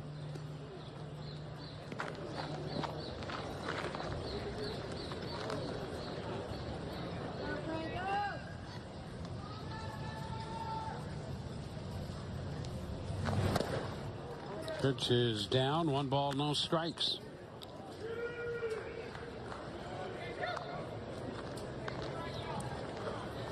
(17-15). (2-0).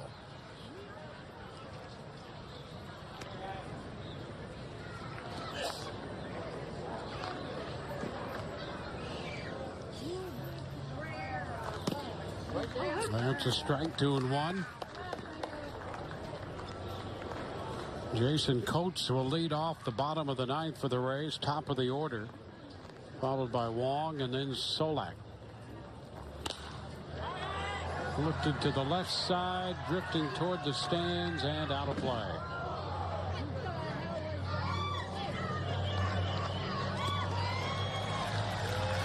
And that just made her day. That's why you stick around to the 9th.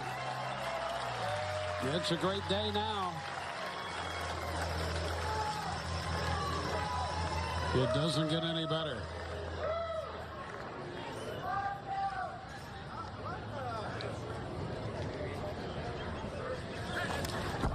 Fastball fouled back. Big rip at that one.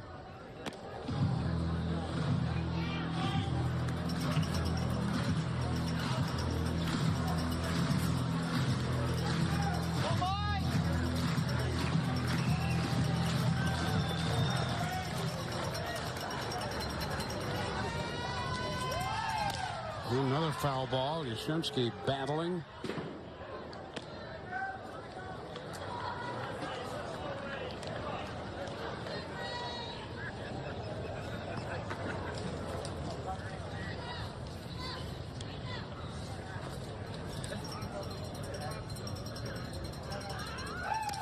And a foul ball back.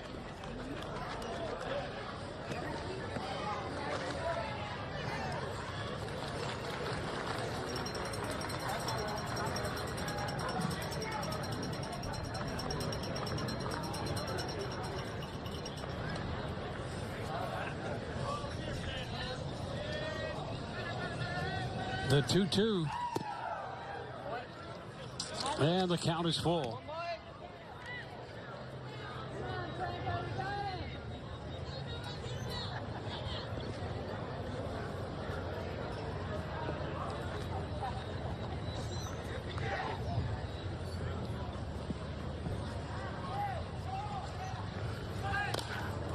Oh, foul ball off the facing of the Rays dugout that time.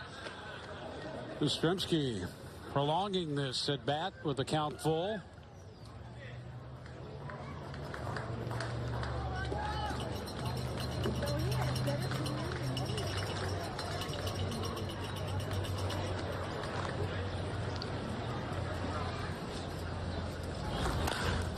He shoots it up the right side, foul. Spraying some souvenirs around. It's a 10-pitch at bat right now for Yastrzemski.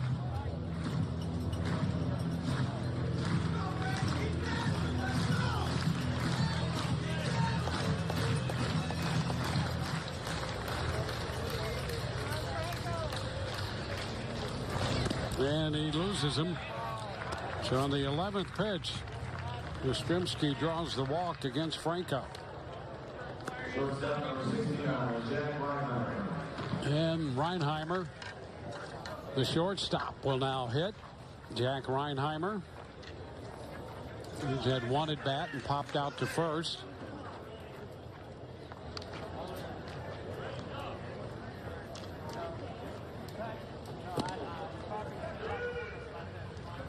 And a move to first.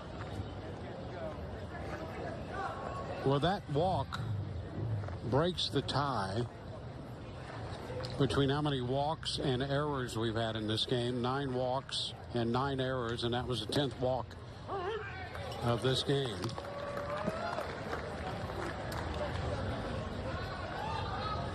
And a strike called here on Reinheimer.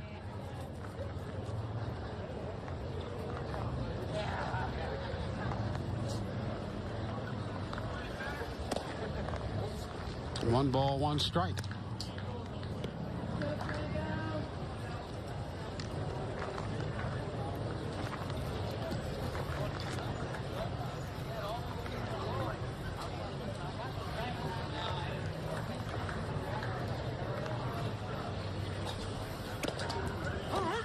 It's in there, 1-2.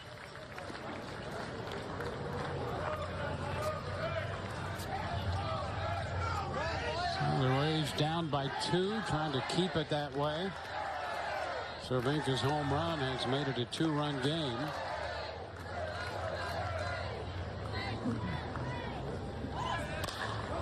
Liner in the center and a base hit. Yastrzemski will stop rounding second. Reinheimer has a base hit.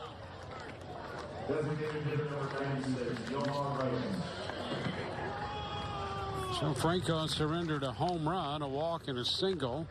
2 outs on a couple of ground balls. And Reyes will bat again. He pinch hit and drove in a run with a double up the left field line in the 8th inning. And the Rays had tied the game, and Baltimore recaptured the lead in that inning.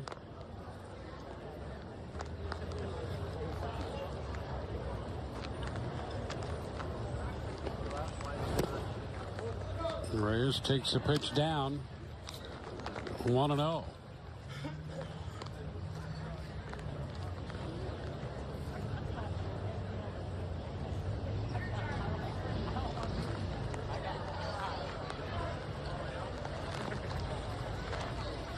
A little tap. Franco gloves and throws to retire the side. 1-run scores on the home run by Cervenka. 17-15. We go to the bottom of the 9th. Bottom of the 9th inning, the final shot for the Rays. They managed to score 5 in the 7th inning to tie the game at that point at 14-14. But have fallen behind 17-15, and this is their final shot. Jason Coates will lead off, and he's going to face Bo Schultz. Last year at Indianapolis in 24 games, 27 total innings, 0-1 with a 2 ERA. He does have some big league time, but it's been a while. And when we last saw him, it'll be interesting to see him now. That 4-seamer he has was clocked at 96. So we'll see how he fares here in the bottom of the 9th inning with Coates, Wong, and Solak due up.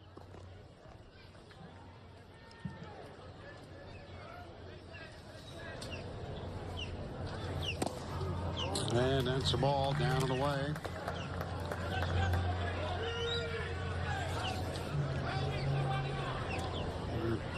Pitch in at 93.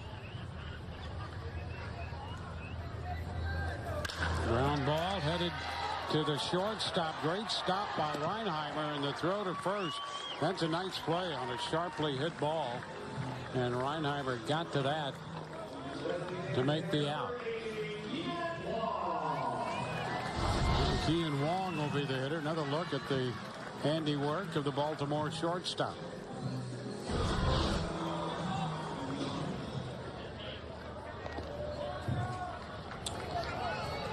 Here's Wong.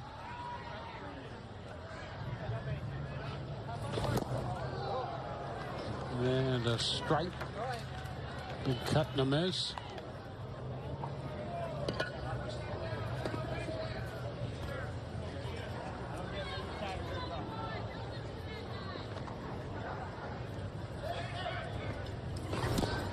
Oh, that's a strike. Ball popping away from Cervinka, and the count is quickly 0-2 on Wong. Rays need at least a base runner to have a shot.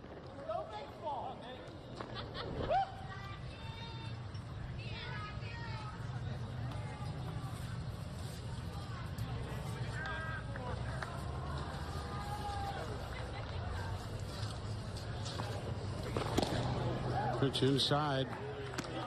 1-1.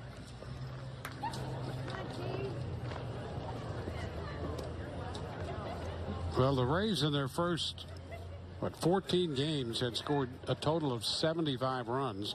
They've scored 15 in this one game tonight. And they're down by 2, close to Wong, and the count is 2-2.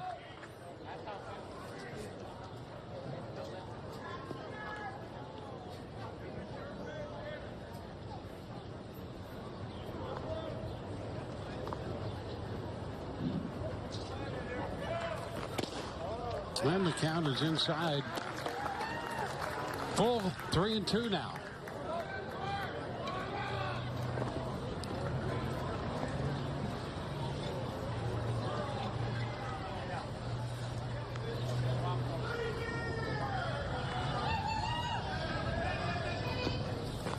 And there is ball 4. And the Rays get a base runner, which will bring the potential tying run to the plate.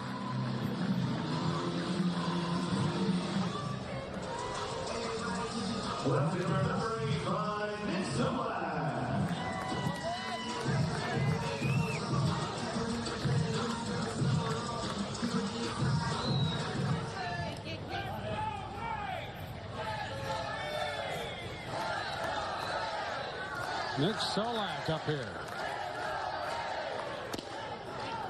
And Schultz delivers a strike. Tyler Irwin preceded Schultz in this game. Worked an inning and a third.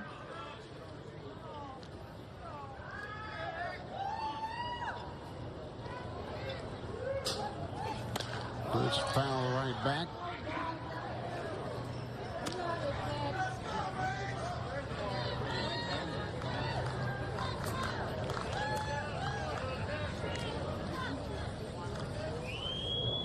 Solak reached on an error his last time. He's down in the count 0-2 right now.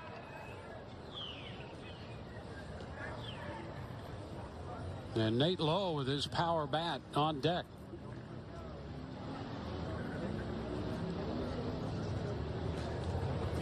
Oh, look out. Solak hit in the helmet with that pitch.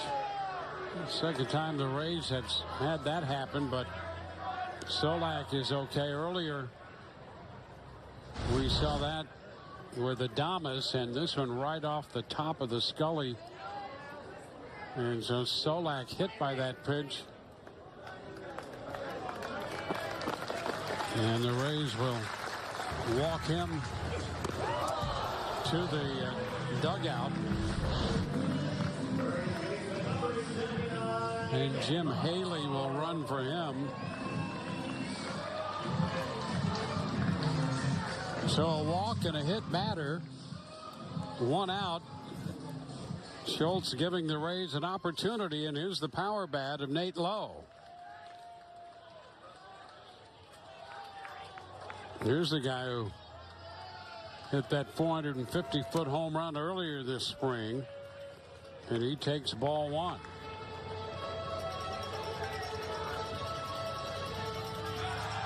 So right down to the wire we go, and the Rays with a shot.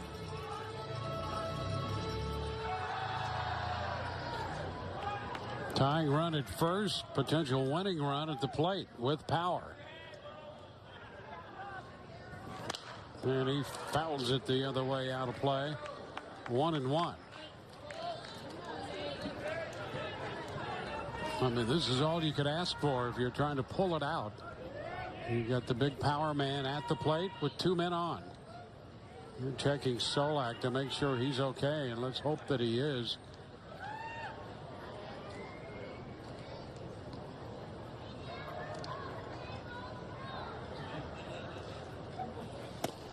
Pitch inside.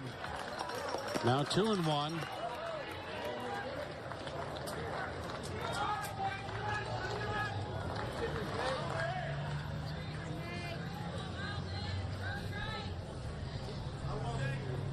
Haley running at first.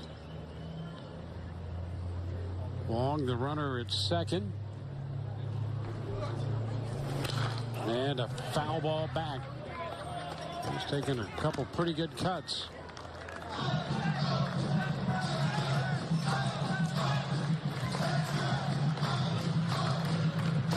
That's right. The score is 17-15. And we're in the bottom of the ninth. The Rays with 2 men on, 1 out. Then Nate Lowe at the plate with a 2-2 count.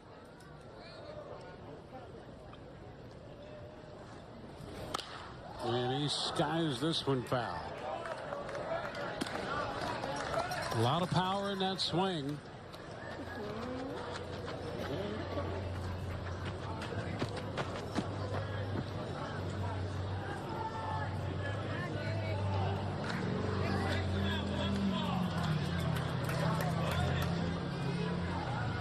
So it's Schultz and Lowe, the matchup.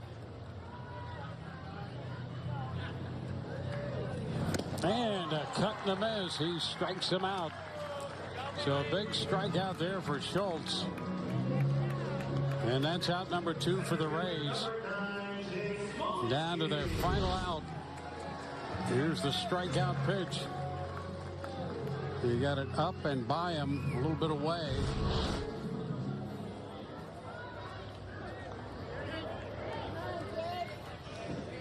And Jake Smolinski.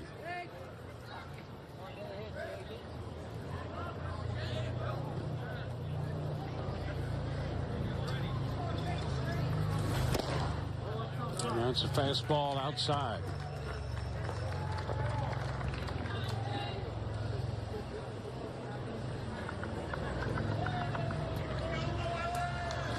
Now Smolinski has 2 at bats. He reached on an error in the 7th.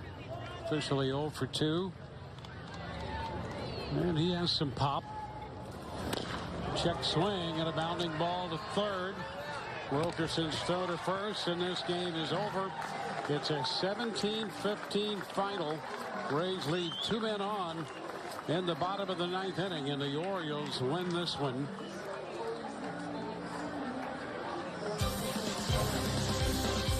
So it's all over. This has been a special presentation of Fox Sports Sun. We'll be with you Friday when the Rays take on the Tigers. Our coverage begins at 1 o'clock right here on Fox Sports Sun, streaming live on Fox Sports Go. Hope you've enjoyed the telecast. Dwayne Stats saying so long from Port Charlotte.